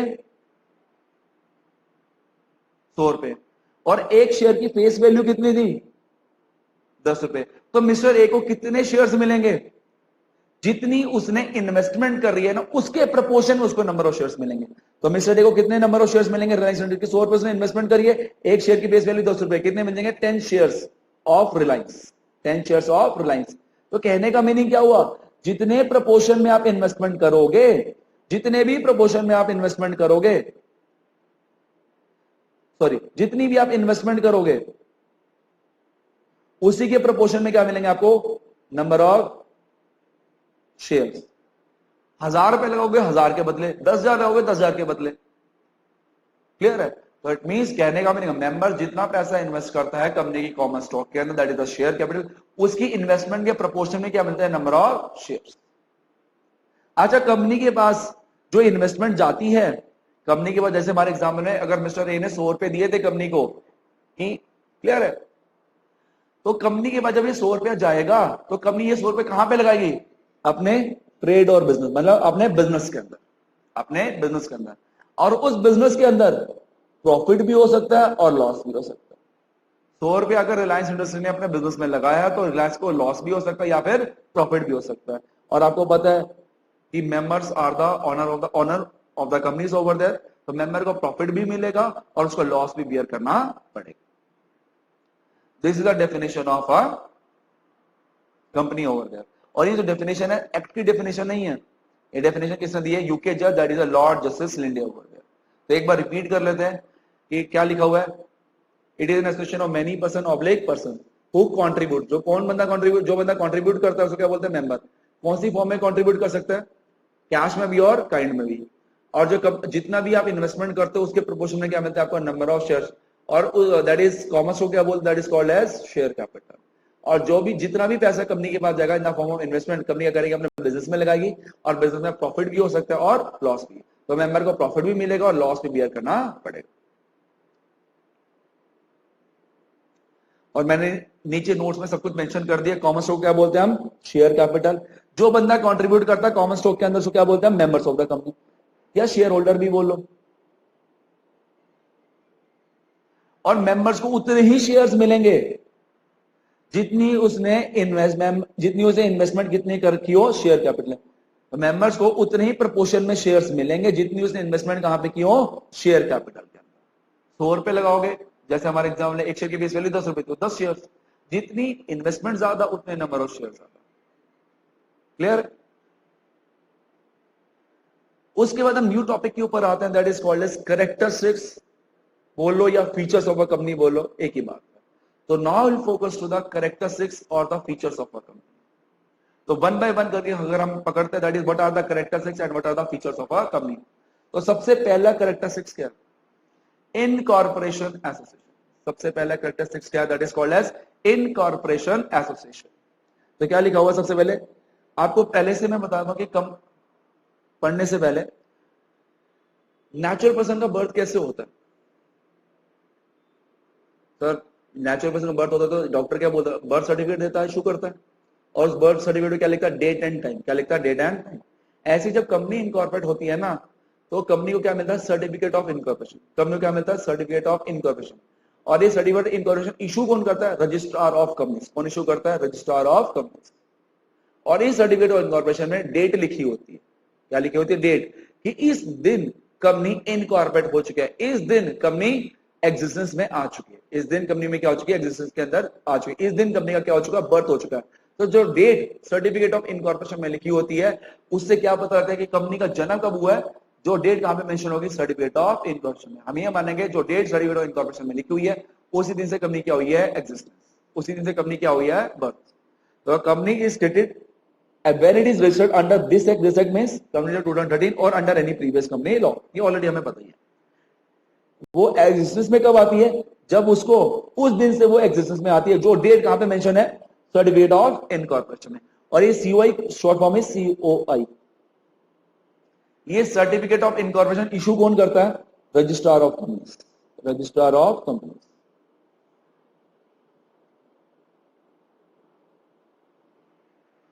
That is a registrar of companies. Second characteristics, artificial legal person. अच्छा, कंपनी एग्जिस्टेंस में तो आ गई। अगर कंपनी एक आर्टिफिशियल लीगल पर्सन, क्योंकि कंपनी के हाथ पैर नाक मुंह कुछ होता तो नहीं, कंपनी किसके द्वारा काम करती है? किसकी हेल्प लेके काम करती है? Through the board of director. Through the board of director. तो इट मींस कंपनी का खुद दिमाग नहीं होता, कंपनी का दिमाग बनता कौन है? Board of directors. अगर रिलायंस इंडस्ट्रीज लिमिटेड एक आर्टिफिशियल लीगल पर्सन है, तो उनके पीछे चलाने वाला दिमाग कौन है? Board of directors, BOD of top level management of Reliance industries limited. Reliance industries limited खुद नहीं चलती है, उसको चलाना पड़ता है। कौन चलाता है? BOD of board of director of Reliance industries limited. तो कंपनी का ब्रेन कौन होता है? Reliance, that is sorry, company का ब्रेन कौन होते हैं? Board of directors. कंपनी के ब्रेन कौन होते हैं? Board of director. It means company एक आर्टिफिशियल पर्सन है, ऑब्वियसली बात है, आर्टिफिशियल पर्सन है। उनके नेगेटिव स्पीकिंग को नेचुरल पर्सन नहीं है, बट वो एक्ट खुद तो कर नहीं सकते। वो किसके थ्रू एक्ट करते हैं? Board of directors. और बीओडी को इलेक्ट कौन करता है? Shareholders. बीओडी को इलेक्ट कौन करता है? Shareholders. तो कहने का मीनिंग क्या हुआ? BOD, board of director, is the brain of company, is the brain of company, is the brain of company. तो BOD is the brain of a company. Company को चलाने वाला कौन? बीओडी। तो वही सेम एग्जांपल मैं दोबारा रिपीट करता हूं। अगर लेट अज्यूम टाटा एक कंपनी है, टाटा एक artificial, Tata Industries Limited, Tata Industries Limited, एक second sorry, Tata Motors Limited एक कंपनी, एक artificial person, artificial legal person है, आर्टिफिशियल लीगल पर्सन है, बट इसका हाथ पैर ना कुछ नहीं होता। तो इसके जो बीओडी है वो क्या है? इस कंपनी की क्या है? ब्रेन। इस कंपनी की क्या है? ब्रेन। एग्जांपल के तौर पे लेट अस बीओडी के अंदर आपने एक नाम सुना होगा, रतन टाटा। रतन टाटा। तो इस टाटा मोटर्स लिमिटेड को चलाने के पीछे, इस टाटा मोटर्स लिमिटेड के पीछे दिमाग किसका है?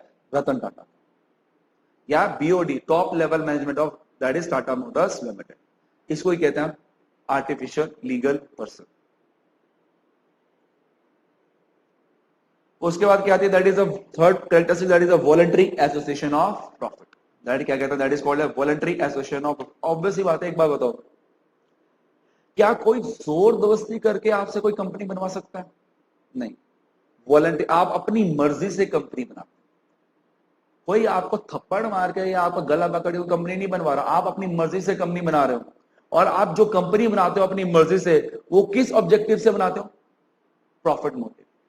वो किस ऑब्जेक्टिव से कंपनी बनती है? That is called as profit motive. तो कोई भी कंपनी बनती है नॉर्मली, जनरली कोई भी कंपनी बनती है, जनरली कोई भी कंपनी बनती है, वो किस पर्पस के लिए बनती है? प्रॉफिट मोटिव के लिए। किस पर्पस के लिए बनती है? प्रॉफिट मोटिव के लिए। सर ऐसी कोई कंपनी होती है जो प्रॉफिट मोटिव के लिए बनती? Answer is yes, section 8 company. Section 8 company को बोलते हैं non profit organisation. Non profit organisation, जिसकी बात अभी हम नेक्स्ट चैप्टर में भी करेंगे एमपीओ के अंदर, that is a type of companies के अंदर। तो section is non profit organisation, जो सिर्फ किस पर्पस के लिए इनकॉर्पोरेट होती है? With no profit motive. उसका ऑब्जेक्टिव प्रॉफिट कमाना नहीं होता, उसके ऑब्जेक्ट के अंदर क्या होता है? सोशल वेलफेयर करना, that is a social welfare करना। फॉर एग्जाम्पल सर, इस सोशल वेलफेयर में कौन कौन से ऑब्जेक्टिव आते हैं? Promotion of art, science, commerce, education. Late assume for example मैंने आज सोचा है कि दैट इज एक सेक्शन 8 कंपनी बनाऊंगा, और उस सेक्शन 8 कंपनी के थ्रू मैं सभी गरीब बच्चों को एजुकेशन फ्री प्रोवाइड करूंगा। सेक्शन 8 का मतलब कंपनी इनकॉर्पोरेट करी under section 8 of the company, जिसका ऑब्जेक्टिव प्रॉफिट मोटिव नहीं होता, एजुकेशन प्रोवाइड करो, फ्री एजुकेशन सभी को, social welfare. Late assume example environment के लिए मैं काम करूं। आज को पता कि नाउडेज ग्लोबल वार्मिंग कितनी इंक्रीज होती जा रही है, और कई जगह तो ग्लेशियर इतना पिघल चुका है, मेल्ट हो चुका है। और आपको थोड़ा टाइम न्यूज में पहले आया भी था कि Chennai is the first Indian state, मतलब फर्स्ट इंडियन सिटी जिसको नो वाटर सिटी डिक्लेयर कर दिया है। एंड साउथ अफ्रीका में already Johannesburg is a city जहाँ पे उसको नो वाटर सिटी डिक्लेयर कर दिया। और आप सोच के देखो दैट इज कि वो जो अगर चेन्नई की सारी पॉपुलेशन अगर इंडिया में दैट इज दिल्ली के अंदर या सेग्रीगेट हो गया हर जगह से आ जाए, तो कितना नुकसान हो जाएगा। क्लियर है? तो अब मैं उस एनवायरनमेंट की प्रोटेक्शन के लिए कुछ काम करना चाहता हूँ, ट्रीज लगाना चाहता हूँ ताकि ग्रीनरी रहे, फ्रेश एयर रहे, सोशल वेलफेयर करना चाहता हूँ। क्लियर है? This is section 8 companies objective, that's how they work. Clear है? तो कहने का मीनिंग क्या हुआ? That is section 8 company, that is called non with no profit काम करती है। सर क्या अगर सोशल वेलफेयर करना है तो क्या हमें सिर्फ सेक्शन 8 कंपनी ही बनानी पड़ी है? कोई और तरीका नहीं है सोशल वेलफेयर काम करने का? तरीके बहुत है। आप सोसाइटी भी बना सकते हो, आप ट्रस्ट भी बना सकते हो under Indian trust act, society बना सकते हो under society registration act 1860 over there. अगर कंपनीज के अंदर रह के कंपनीज की फॉर्म में अगर कोई non that is social welfare काम करना है, तो तरीका क्या है? Section 8 company, that is a non profit organisation.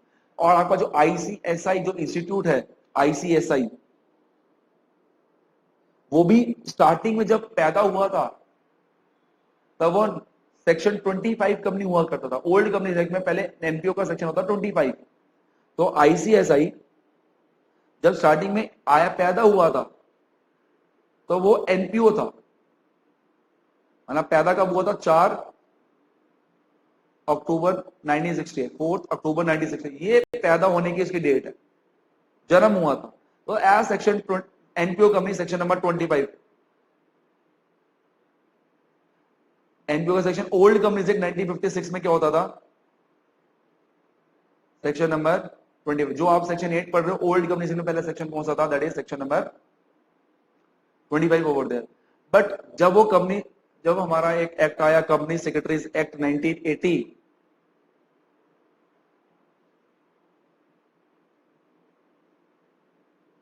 तब वो जाके क्या बना? सेक्शन एनपीओ कंपनी की फॉर्म से बाहर आके नॉर्मल कंपनीज के अंदर क्या बन गया।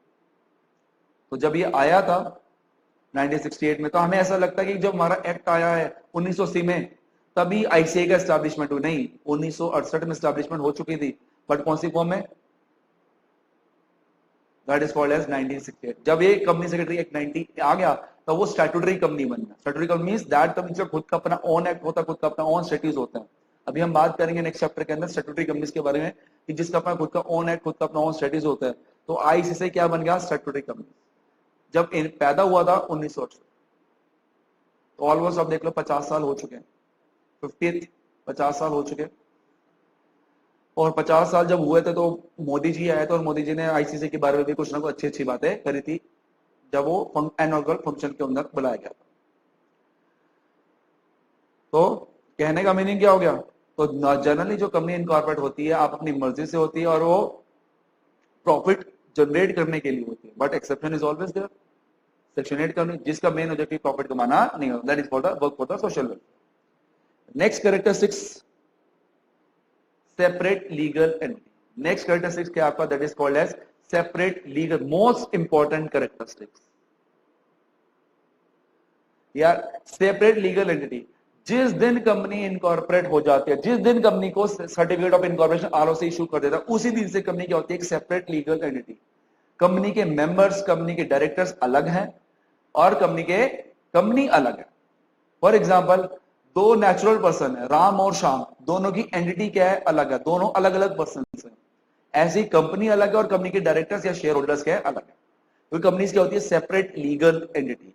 कंपनी अपने नाम पे प्रॉपर्टी खरीद सकती है, अपने नाम पे प्रॉपर्टी बेच सकती है, कंपनी के नाम पे केस हो सकता है, कंपनी केस कर सकती है। क्लियरली कई बार आपने सुना होगा एक की कभी लेट अस वोडाफोन केस का नाम क्या है? Vodafone versus income tax department case चल रहा है और केस किसके नाम पे चल रहा है? कंपनी के नाम पे। क्यों कंपनी के नाम पे क्यों केस हो रहा है? कंपनी डायरेक्ट के नाम पे केस क्यों नहीं हो रहा? तो कंपनी का एक सेपरेट लीगल एंटिटी, कंपनी के नाम पे केस हो भी सकता है, कंपनी केस कर भी सकती है। कंपनी के नाम पे केस हो भी सकता है, कंपनी प्रॉपर्टी, कोई भी प्रॉपर्टी परचेज करना चाहे, टेंजिबल प्रॉपर्टी हो, इनटेंजिबल प्रॉपर्टी हो, मूवेबल प्रॉपर्टी हो, इमूवेबल प्रॉपर्टी हो, परचेज कर सकती है अपने नाम। क्लियर? उसी को क्या बोलते हैं हम? Separate legal entity.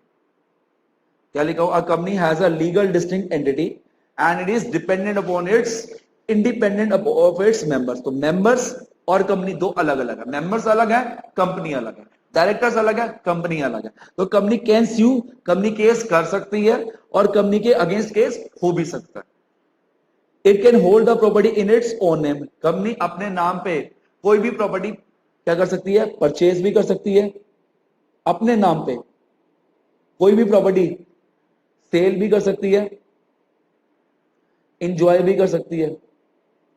और property can be tangible, property can be intangible, property can be movable, property can be immovable. तो कोई भी प्रॉपर्टी वो अपने नाम पे परचेज, सेल, इंजॉय करना चाहे कर सकती है, कोई दिक्कत नहीं है। इसी को क्या बोलते हैं? Separate legal entity. क्या बोलते हैं हम इसको? Separate legal entity.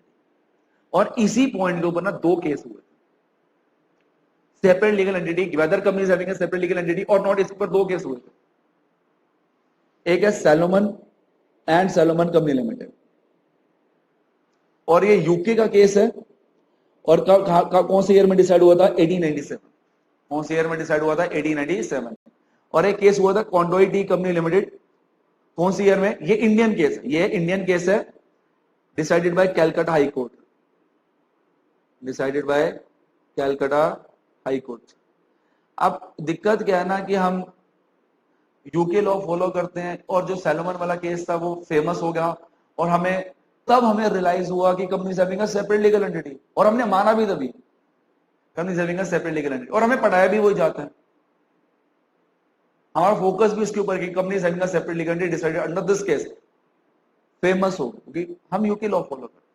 बट हमारे इंडियन कोर्ट ने ऑलरेडी डिसाइड कर दिया था 11 साल पहले, गैप देखो 11 साल पहले ऑलरेडी बोल दिया था company having a separate legal entity. UK के जज ने तो बाद में कॉपी किया इसको कि company having a separate legal entity.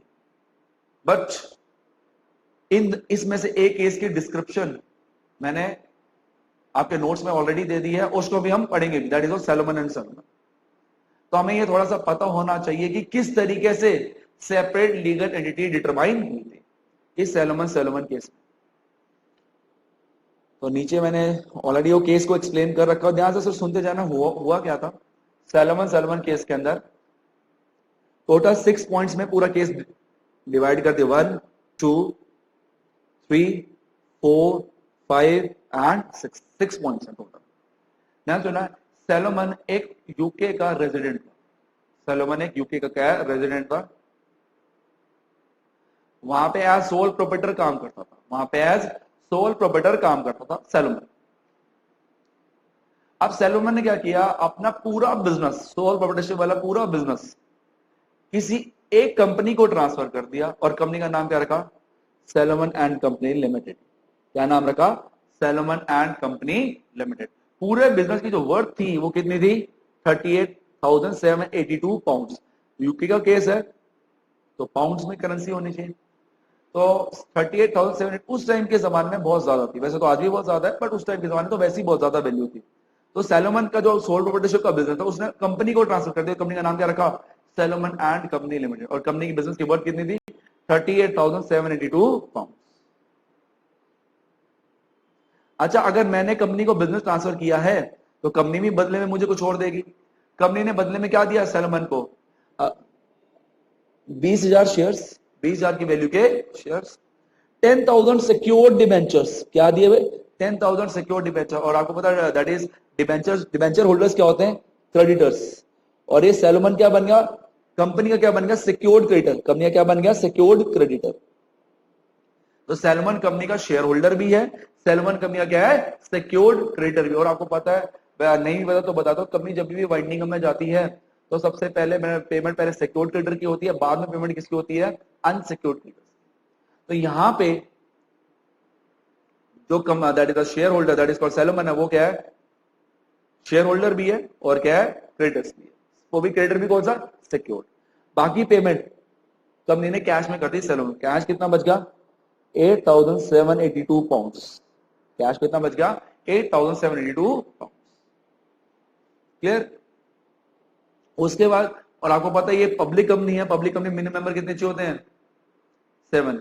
एक तो वो खुद ही था, एक शेयर उन्होंने क्या किया, अपनी वाइफ को दे दिया, एक शेयर अपनी डॉटर को, एक शेयर अपने 4 सन्स को।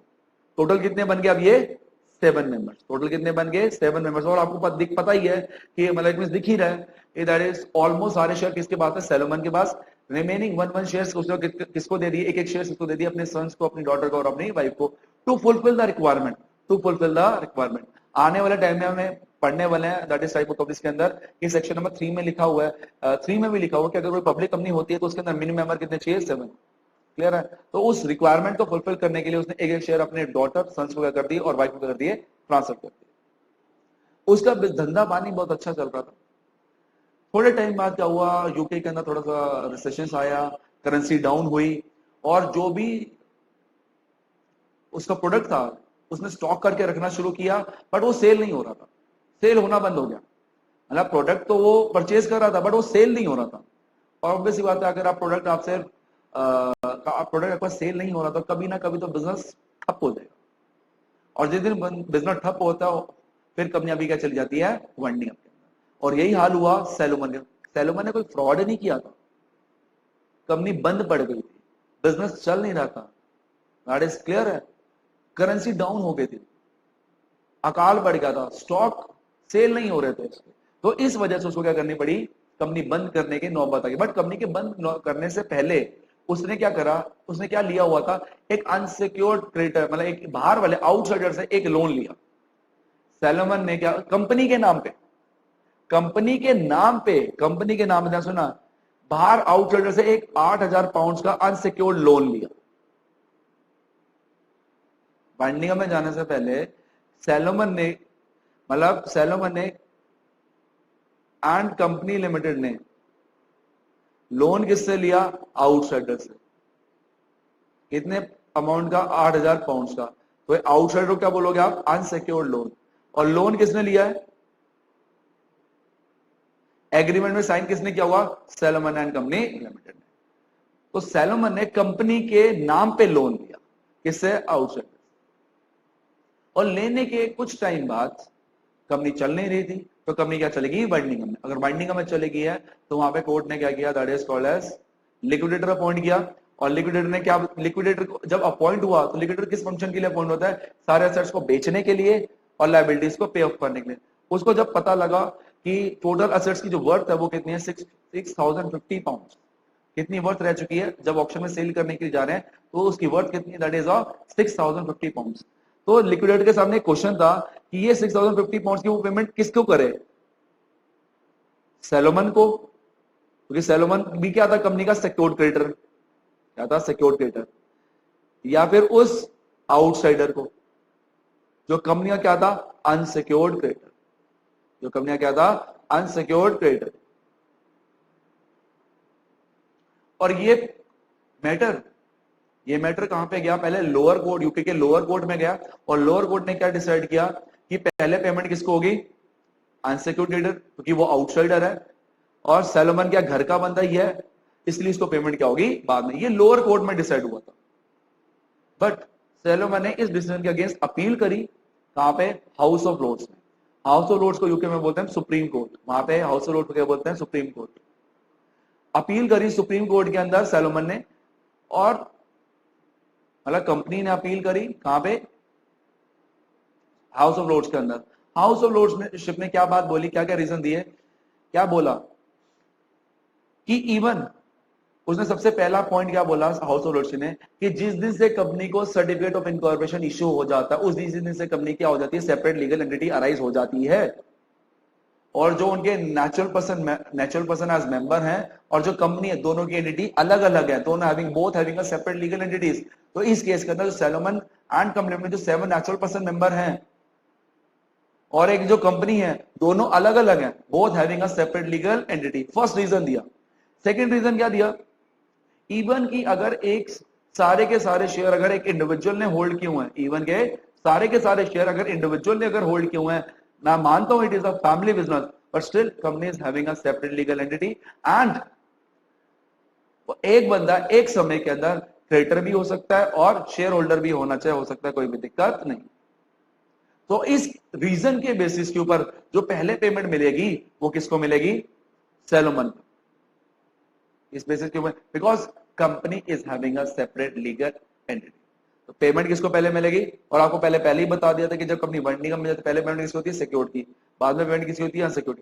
और आपको पता है कि पूरी पेमेंट ही सैलोमन की ही नहीं हो पाएगी, तो आउटसाइडर कहां से हो जाएगी। कॉन्सेप्ट समझ में आ गया। तो this is the case on a separate legal entity. और इस केस से एक कॉन्सेप्ट डिटरमाइन नहीं हुआ, 2 कॉन्सेप्ट निकले थे। एक कॉन्सेप्ट कौन सा था, जो मैंने आपको बताया, सेपरेट लीगल एंटिटी का, ये company is having a separate legal entity. दूसरा कॉन्सेप्ट निकला था lifting of corporate wheel, lifting of corporate wheel. और ये कॉन्सेप्ट हम अभी नेक्स्ट क्लास में पढ़ेंगे, जब इस कॉन्सेप्ट के अंदर मैं बताऊंगा कि कंपनी का कोई भी फ्रॉडुलेंट डायरेक्टर्स या फिर मेंबर्स कंपनी के को शेल्टर करके, कंपनी को दैट इज ये ना हो कि कंपनी के बिहाफ पे अगर कोई भी फ्रॉडुलेंट कॉन्ट्रैक्ट कर सकता है और बेनिफिट खुद ले ले, क्लियरली कॉन्ट्रैक्ट कंपनी करे और नुकसान मतलब फायदा किसको हो, दैट्स मेंबर्स और डायरेक्टर्स को। ऐसा नहीं हो सकता, आप कंपनी के बिहाफ पे कोई भी फ्रॉडुलेंट कॉन्ट्रैक्ट्स में एंटर नहीं कर सकते, क्लियर है, दैट्स ऑल। और इसी कॉन्सेप्ट को क्या बोलते हैं हम, लिफ्टिंग ऑफ कॉर्पोरेट व्हील। तो इस केस से दोनों पॉइंट्स निकले, सेपरेट लीगल एंटिटी और लिफ्टिंग ऑफ कॉर्पोरेट व्हील, जिसके बाद लिफ्टिंग ऑफ कॉर्पोरेट व्हील के बारे में हम नेक्स्ट क्लास में बात जरूर करेंगे।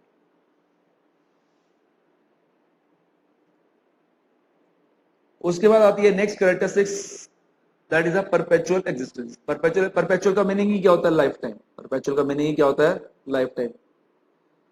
इसके अंदर हमें कोड यूज करते हैं, members may come members may go, but the company goes on forever. Members आते हैं, मेंबर्स चले जाते, बट कंपनी चलती रहती। कंपनी को टर्मिनेट खत्म करने का सिर्फ एक ही तरीका, that is a winding up, dissolution order pass by the NCLT. तो कहने का मीनिंग कंपनी को वाइंड अप कर दो, कंपनी बंद हो जाएगी, उसके अलावा कोई तरीका नहीं है कंपनी को टर्मिनेट करने। Example, Reliance industry limited example के तौर पे अगर धीरू भाई अंबानी ने बनाई, या टाटा मोटर्स लिमिटेड जमशेद टाटा जी ने बनाई, आज वो है नहीं। क्या रिलायंस चल रही है, चल रही है, because perpetual existence, because of the characteristics of perpetual existence. Members may come, members may go, but the company goes on forever. Shareholders may come, but the shareholders may go, but the company goes on forever. Directors may come, directors may go, but the company goes on forever. किसी के आने या जाने से company रुकती नहीं है, company चलती रहती है। फॉर एग्जाम्पल, लेट अज्यूम एक प्राइवेट कंपनी है, उसका एक रजिस्टर्ड ऑफिस है मुंबई के अंदर। मुंबई के रजिस्टर्ड ऑफिस में क्या हो गया, ब्लास्ट हो गया, सब इंप्लॉयज की क्या हो गई, डेथ हो गई है। क्या कंपनी तब भी एग्जिस्टेंस में है? Answer yes. किसके रिकॉर्ड्स में? आरओसी के रिकॉर्ड्स में। किसके रिकॉर्ड्स में? आरओसी के रिकॉर्ड्स के अंदर। सर अगर आरओसी के ऑफिस में भी ब्लास्ट हो गया, आरओसी के ऑफिस में भी क्या हो गया, ब्लास्ट हो गया, तो फिर भी कंपनी के एग्जिस्टेंस में। ROC Chennai disaster management, ROC Chennai disaster management, उनकी आइज में क्या है, अभी भी वो जीवित है। सर चेन्नई आरओसी में भी क्या हो गया, ब्लास्ट हो गया। फिर अगर सर अगर इतने ही ब्लास्ट हो रहे हैं तो पहली तो बात कंपनी की तो छोड़ो, पहले आप अपनी जान बचा लो। क्लियर? अगर कंपनी में अगर इतने ही ब्लास्ट हो रहे हैं तो लोग अपनी जान बचाएंगे या कंपनी को बचाएंगे? कॉन्सेप्ट समझ में आ रहा है? तो company is having a perpetual existence, तो it means members may come, members may go, but the company goes on forever. Example भी दिया मैंने, during the war if the all the members of a private company were killed by a bomb but the company survived, not even a hydrogen bomb could be destroyed. Reason because वो किसके records में जीवित रहती है? ROC के records.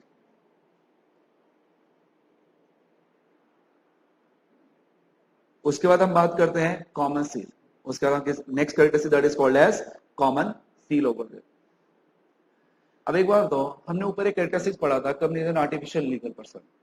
Company की ना तो हाथ पैर ना कुछ होते नहीं। अच्छा कंपनी साइन कैसे करेगी?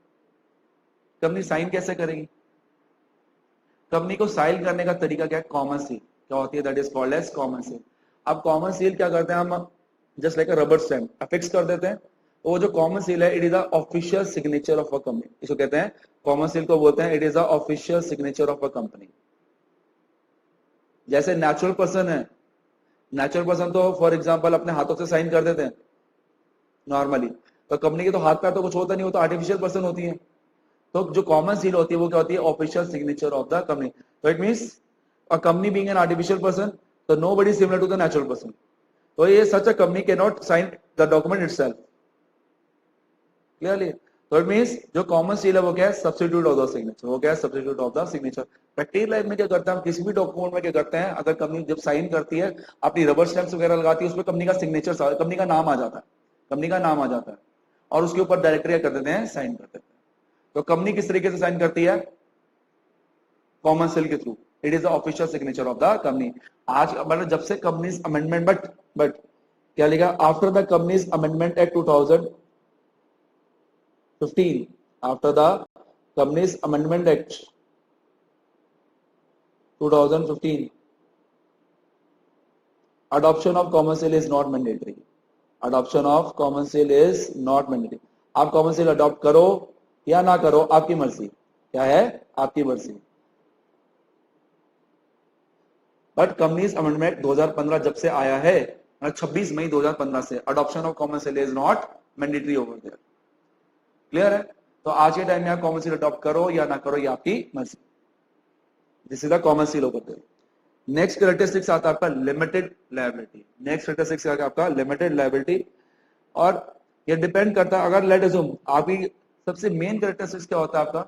Limited liability. एग्जांपल के तौर पे पार्टनरशिप फर्म जब हम पढ़ते हैं, वहां में जो पार्टनर्स की जो लायबिलिटी होती है वो लिमिटेड होती है, सॉरी अनलिमिटेड होती है। कंपनी हम इसलिए को इनकॉर्पोरेट करते हैं जहां पे जिसमें मेंबर्स की लायबिलिटी क्या हो? लिमिटेड। ये मेन कैरेक्टरिस्टिक्स होता है कंपनी का। तो क्या लिखा हुआ है? और इसके अंदर ना कंपनी ना दो तरीके की होती है। अगर या तो आपकी कंपनी होगी लिमिटेड बाय शेयर्स, अपनी कंपनी क्या होगी आपकी? Limited by shares. या आपकी कंपनी होगी लिमिटेड बाय गारंटी। क्या होगी? Limited by guarantee. Clear? Limited by shares का मीनिंग क्या होता है? क्या बोलते हैं इसके अंदर? Liability of the members, liability of members is limited, liability of member is limited to the unpaid value, to the extent of unpaid value of shares, to the extent of unpaid value of shares. Clear है? Example के तौर पे members की liability क्या होती है? Limited. जितनी उसने बैलेंस अमाउंट पे करना रह गया, सिर्फ उतना ही पे करना, चाहे कंपनी को करोड़ों रुपए का लॉस हो जाए। फॉर एग्जाम्पल मैंने एक कंपनी के एबीसी प्राइवेट लिमिटेड के मैंने लेट अज्यूम 10 शेयर्स परचेज किए हैं, और एक फेस वैल्यू कितनी है शेयर्स की? 10 रुपए। क्लियर है? और मुझे टोटल पेमेंट कितनी कर दी है? 10 इंटू 10 100 रुपए। कितनी पेमेंट करनी है? 100 रुपए। मैंने 7 रुपए तो पे कर दिए, 7 रुपीज क्या कर दिए मैंने? पे कर दिए। 7 रुपीज पे का मीनिंग क्या होगा? 10 इंटू 7, 70 रुपए मैंने पे कर दिए। बैलेंस कितना अमाउंट रहेगा? 10 इंटू 3 दैट इज 30 रुपीज। मेरी लायबिलिटी कितनी है? सिर्फ 30 रुपए। कंपनी को चाहे 1 करोड़ का भी लॉस हो जाए ना, मेरी लायबिलिटी कितनी है? 30 रुपीज। कंपनी को चाहे 1 करोड़ का लॉस हो जाए, मेरी लायबिलिटी कितनी है? That is 30 rupees. Next criteria क्या आता है? लिमिटेड बाय, नेक्स्ट पॉइंट क्या था? Limited by guarantee. या तो मेरी आपकी कंपनी लिमिटेड बाय शेयर्स होगी या फिर गारंटी। आने वाले टाइम में बताऊंगा कि आपकी अनलिमिटेड कंपनीज भी होती है, बट उसके बारे में फोकस नहीं है। लिमिटेड बाय गारंटी में क्या होता है? मेंबर्स की लायबिलिटी क्या होती है? Limited. Members liability is limited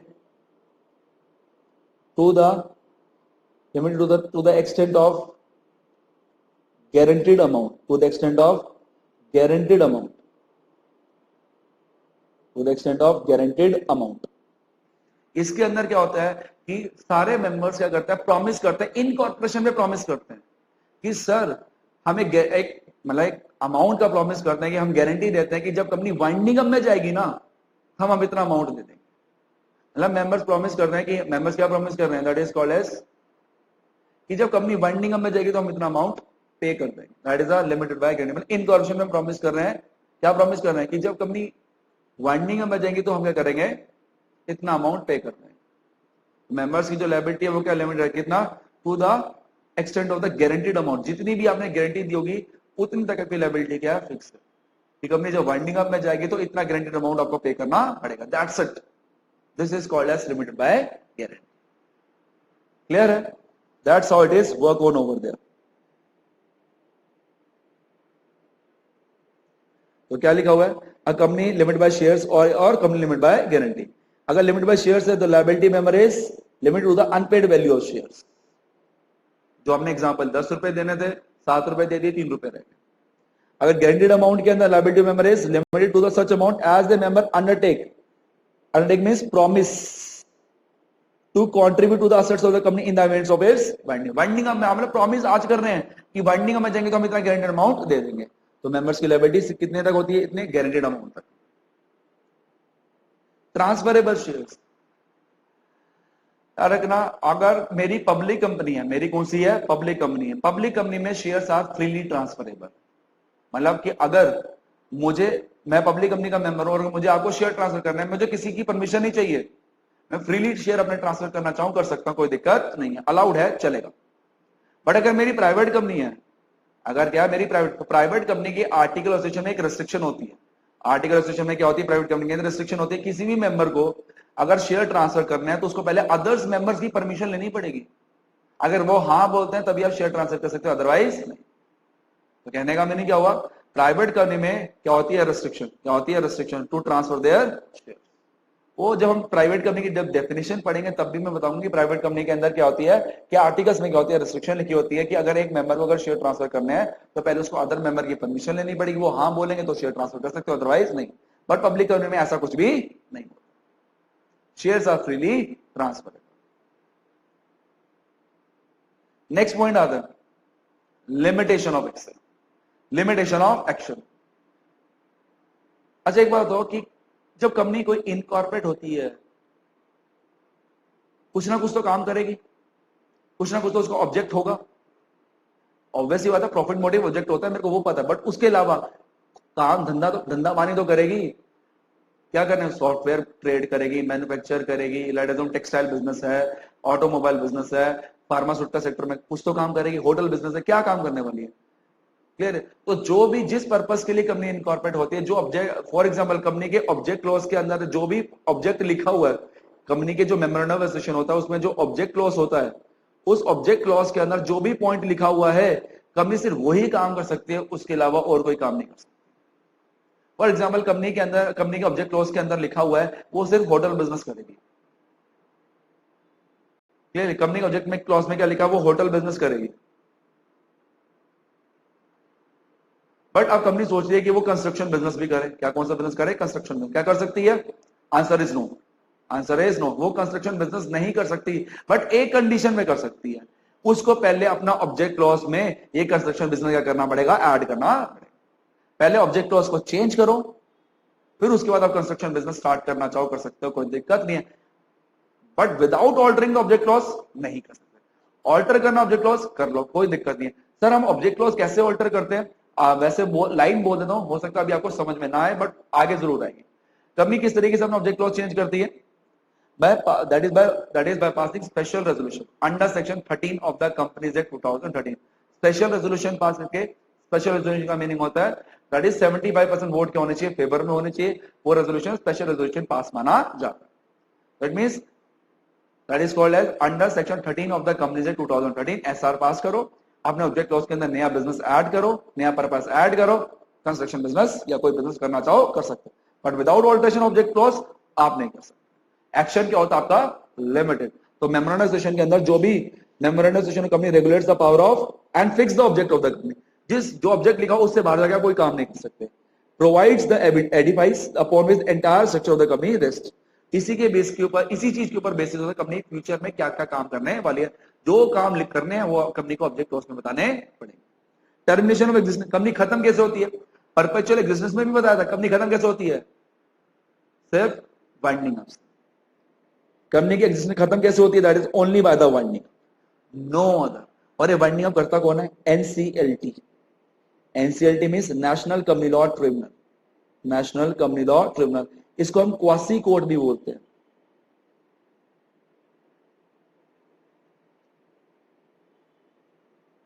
law में एक और चीज बताता हूं, लॉ में मतलब कंपनीज एक्ट में जितना भी है, मतलब जब भी आप कंपनीज एक्ट पढ़ो, अगर कंपनीज एक्ट में वर्ड ट्राइब्यूनल वर्ड लिखा हुआ ना, ट्राइब्यूनल, इसका मीनिंग क्या है, नेशनल कंपनी लॉ ट्राइब्यूनल, इसको हम क्वासी कोर्ट बोलते हैं।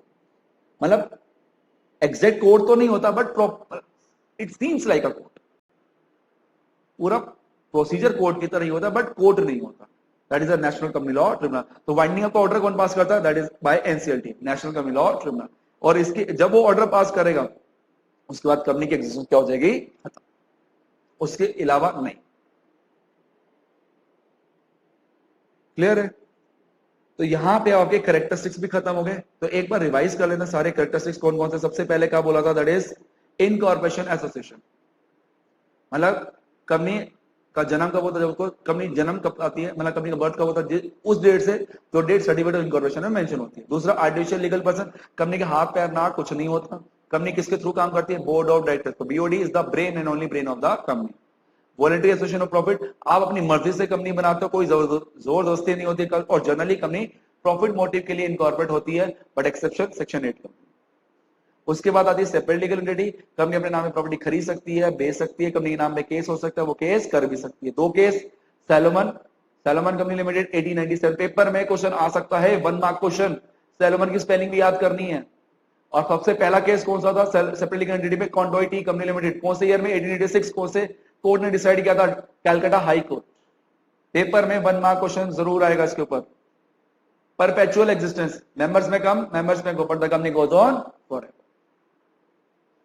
Next point, common seal, company का हमने पता आर्टिफिशियल लीगल पर्सन है, हाथ पैर ना कुछ नहीं होता, तो साइन कैसे करती है, कॉमन सील। तो common seal is the official signature of the company, it just like a rubber stamp. और जब भी हम रबर स्टैम्प कोई भी डॉक्यूमेंट के अंदर एफिक्स करते हैं तो कंपनी का नाम लिखा आ जाता है, और उसके बाद डायरेक्टर क्या कर देते हैं, sign. Limited liability 2 parts, limit by shares है, limit by guarantee. Limit by shares है, मेंबर्स की लायबिलिटी क्या, limited to the unpaid value of shares. अगर लिमिट बाय गारंटी है कि हम प्रॉमिस करते हैं स्टार्टिंग के अंदर, कि हम प्रॉमिस करते हैं स्टार्टिंग के अंदर कि जब कंपनी वाइंडिंग अप होगी तो वाइंडिंग में इतना अमाउंट हम गारंटीड अमाउंट देंगे, that is called as guaranteed amount, that is a limit by guarantee. Transferable shares, public company shares are freely transferable, और प्राइवेट कंपनी में shares are not freely transferable. Private company articles of association में क्या होती है, restriction, कि अगर member को share transfer करने तो पहले किसकी परमिशन लेनी पड़ेगी, other members. Limitation of action, company के मेमोरेंडम ऑफ एसोसिएशन में जो भी ऑब्जेक्ट क्लॉज के अंदर जो भी पर्पस लिखा होता है, कंपनी सिर्फ वही काम करेगी और कोई काम नहीं करेगी। अगर और कोई काम करना है तो पहले ऑब्जेक्ट क्लॉज को चेंज करना पड़ेगा। कैसे सर करते हैं, under section 13 of the company act 2013 आपको स्पेशल रेजोल्यूशन पास करना पड़ेगा। टर्मिनेशन ऑफ एग्जिस्टेंस, कंपनी को खत्म करने का तरीका वाइंडिंग अप होता है, कौन पास करता है, NCLT. Full form, national company law tribunal. जिस दिन बाइंडिंग ऑफ ऑर्डर पास हो जाता है, उसी दिन से क्या होता है, कंपनी की एग्जिस्टेंस खत्म। क्लियर है? उसके बाद last topic of the day, that is a legal status of a company.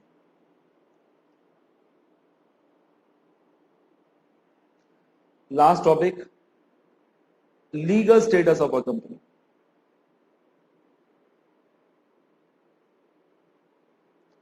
जब हम लीगल स्टेटस की बात करते हैं ना, तो 4 पॉइंट दिमाग में बड़े घूमते हैं। अच्छा, क्या कंपनी पर्सन है कि नहीं है? Weather company is a person और नॉट। सबसे पहला क्वेश्चन, क्या कंपनी पर्सन है कि नहीं है? सर पर्सन तो है, बट वो आर्टिफिशियल लीगल पर्सन है। क्या है? आर्टिफिशियल लीगल पर्सन है। आर्टिफिशियल लीगल पर्सन है। अभी हमने ऊपर कैरेक्टरिस्टिक्स में कंपनी पर्सन है, नेचुरल पर्सन नहीं है, आर्टिफिशियल लीगल पर्सन। और उसी क्या होती है? Separate legal entity. आपने पढ़ाई है, उसी क्या होती है? Separate legal entity. Company person है सर, बिल्कुल है। Naturally artificial, artificial. और उसकी क्या होती है? Separate legal entity. क्या कंपनी रेजिडेंस है? क्या कंपनी को हम रेजिडेंस मान सकते हैं? Just like a natural person, क्या कंपनी रेजिडेंस है? अब इसका जवाब ध्यान से ना, एक एक्ट है that is called as income tax act 1961, और उस इनकम टैक्स में लिखा हुआ है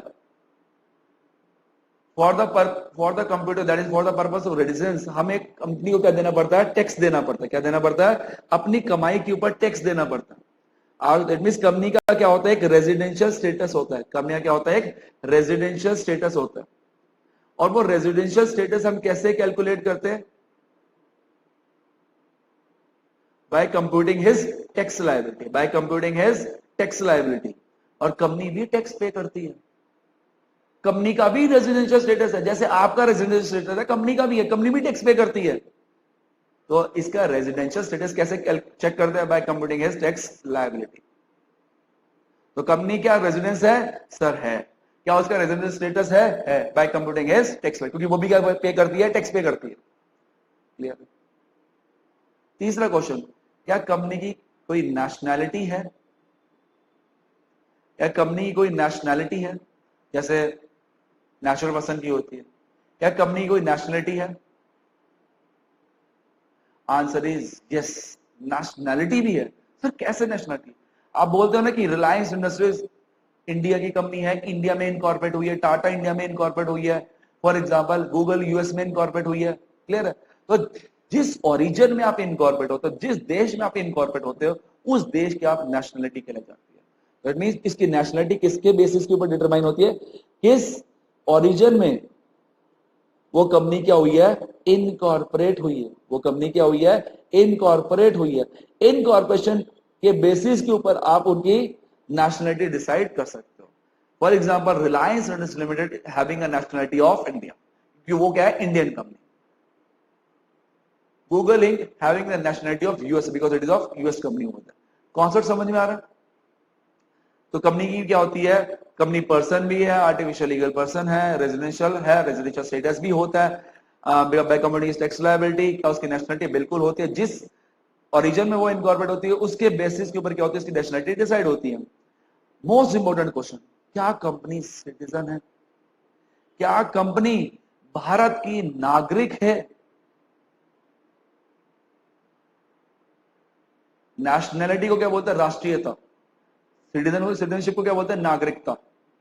क्या कंपनी भारत की नागरिक है? Just like a natural person, just like a natural. चलो आगे बढ़ने से पहले ना एक पॉइंट बता देता हूं नेशनैलिटी के ऊपर। था एक केस हुआ था, और केस वो आपके नोट्स में भी है।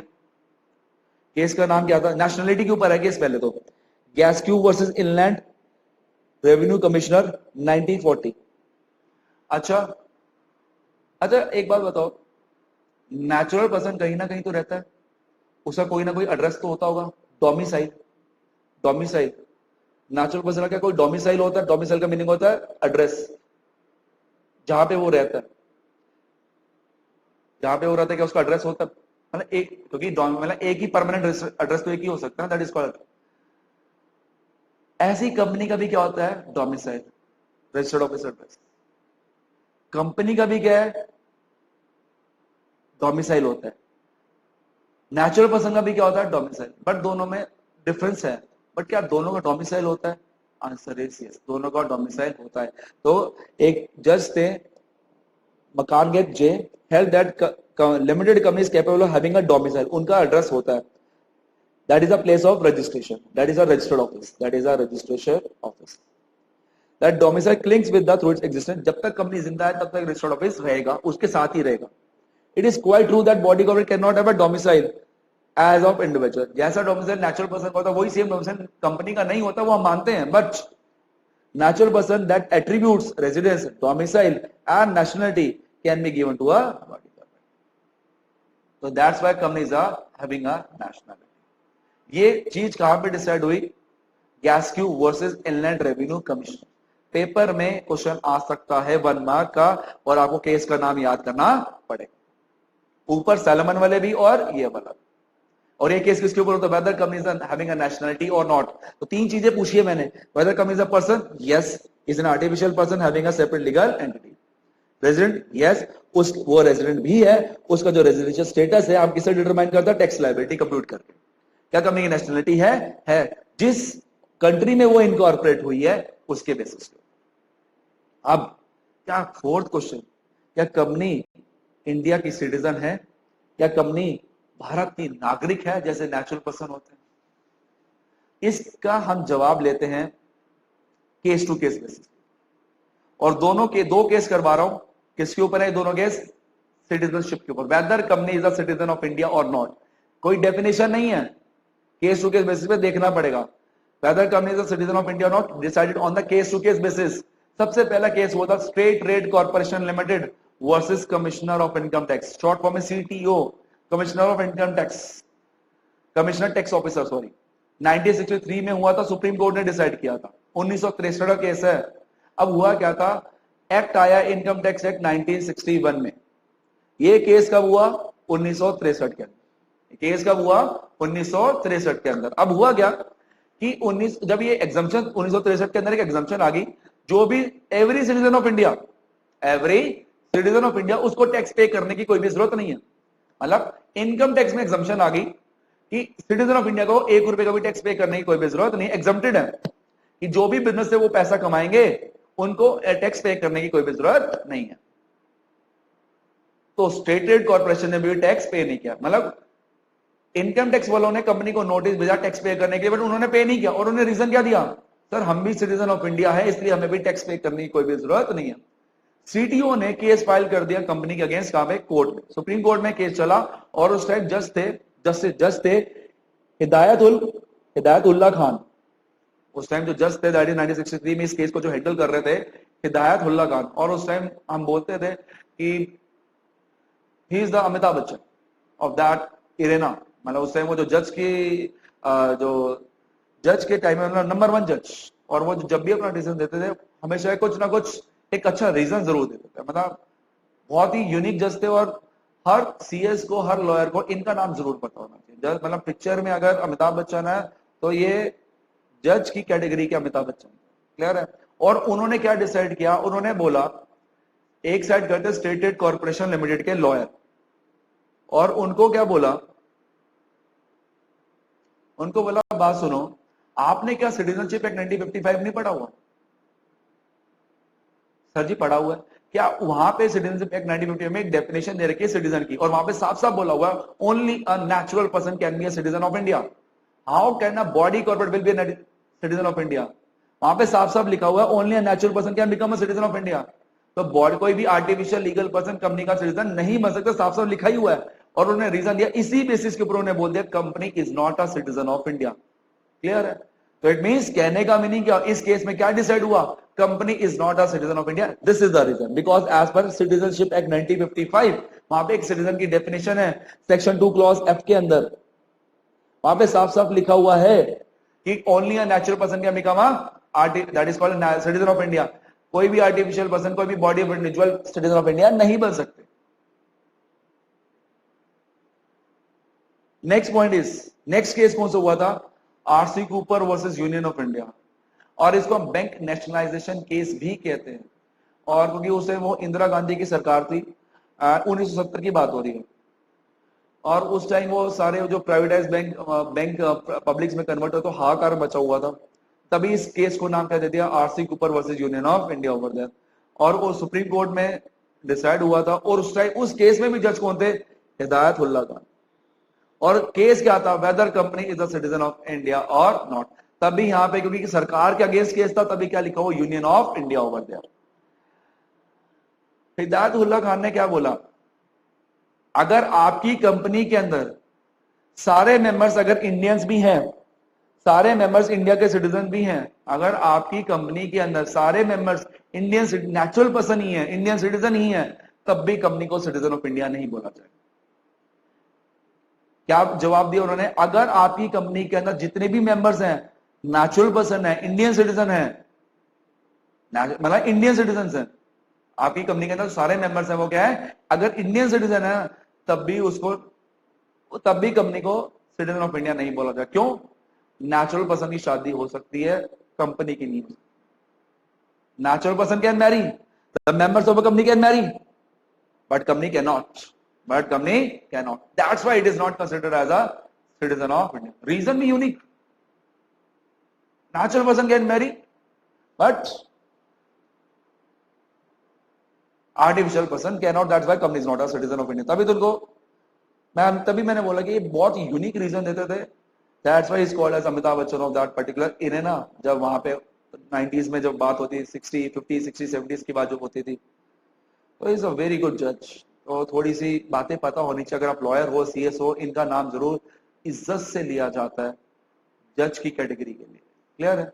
तो इन दो केसेस में क्या डिसाइड हुआ, finally company is not a citizen of India. तो क्या आप इस दो केसेस के ऊपर बेस के ऊपर बोल सकते हो company is a citizen of India? Sir बिल्कुल भी नहीं। हमेशा क्या होगा, केस टू केस बेसिस के ऊपर क्या होगा, वेरी होगा। तो अगर जो मेरा फोर्थ क्वेश्चन था, legal status, whether company is a citizen of India और not, it varies from case to case, it varies from case to case. हमने जो दो केस पढ़े वहां पे डिसाइड हुआ company is not a citizen of India, but 100% answer नहीं है ये। हो सकता है कि अगर कोई और केस हो तो उसके अंदर डिसाइड हो जाए company is a citizen of India, हो सकता है कोर्ट कोई और रीजन दे दे। That's why it always vary from case to case. तो यहां पे आपका एक टॉपिक और खत्म हो जाता है, weather company, that is called legal status of a company.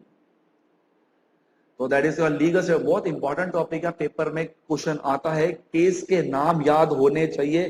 Case के नाम पूछेंगे, फैक्ट्स ऊपर दे देंगे, बोलेंगे कौन से ये फैक्ट कौन से केस में डिसाइड हुए थे, तो वो केस का नाम याद होना चाहिए। क्लियर है। और अभी बेसिक्स ऑफ कंपनी खत्म नहीं हुआ, पेंडिंग है।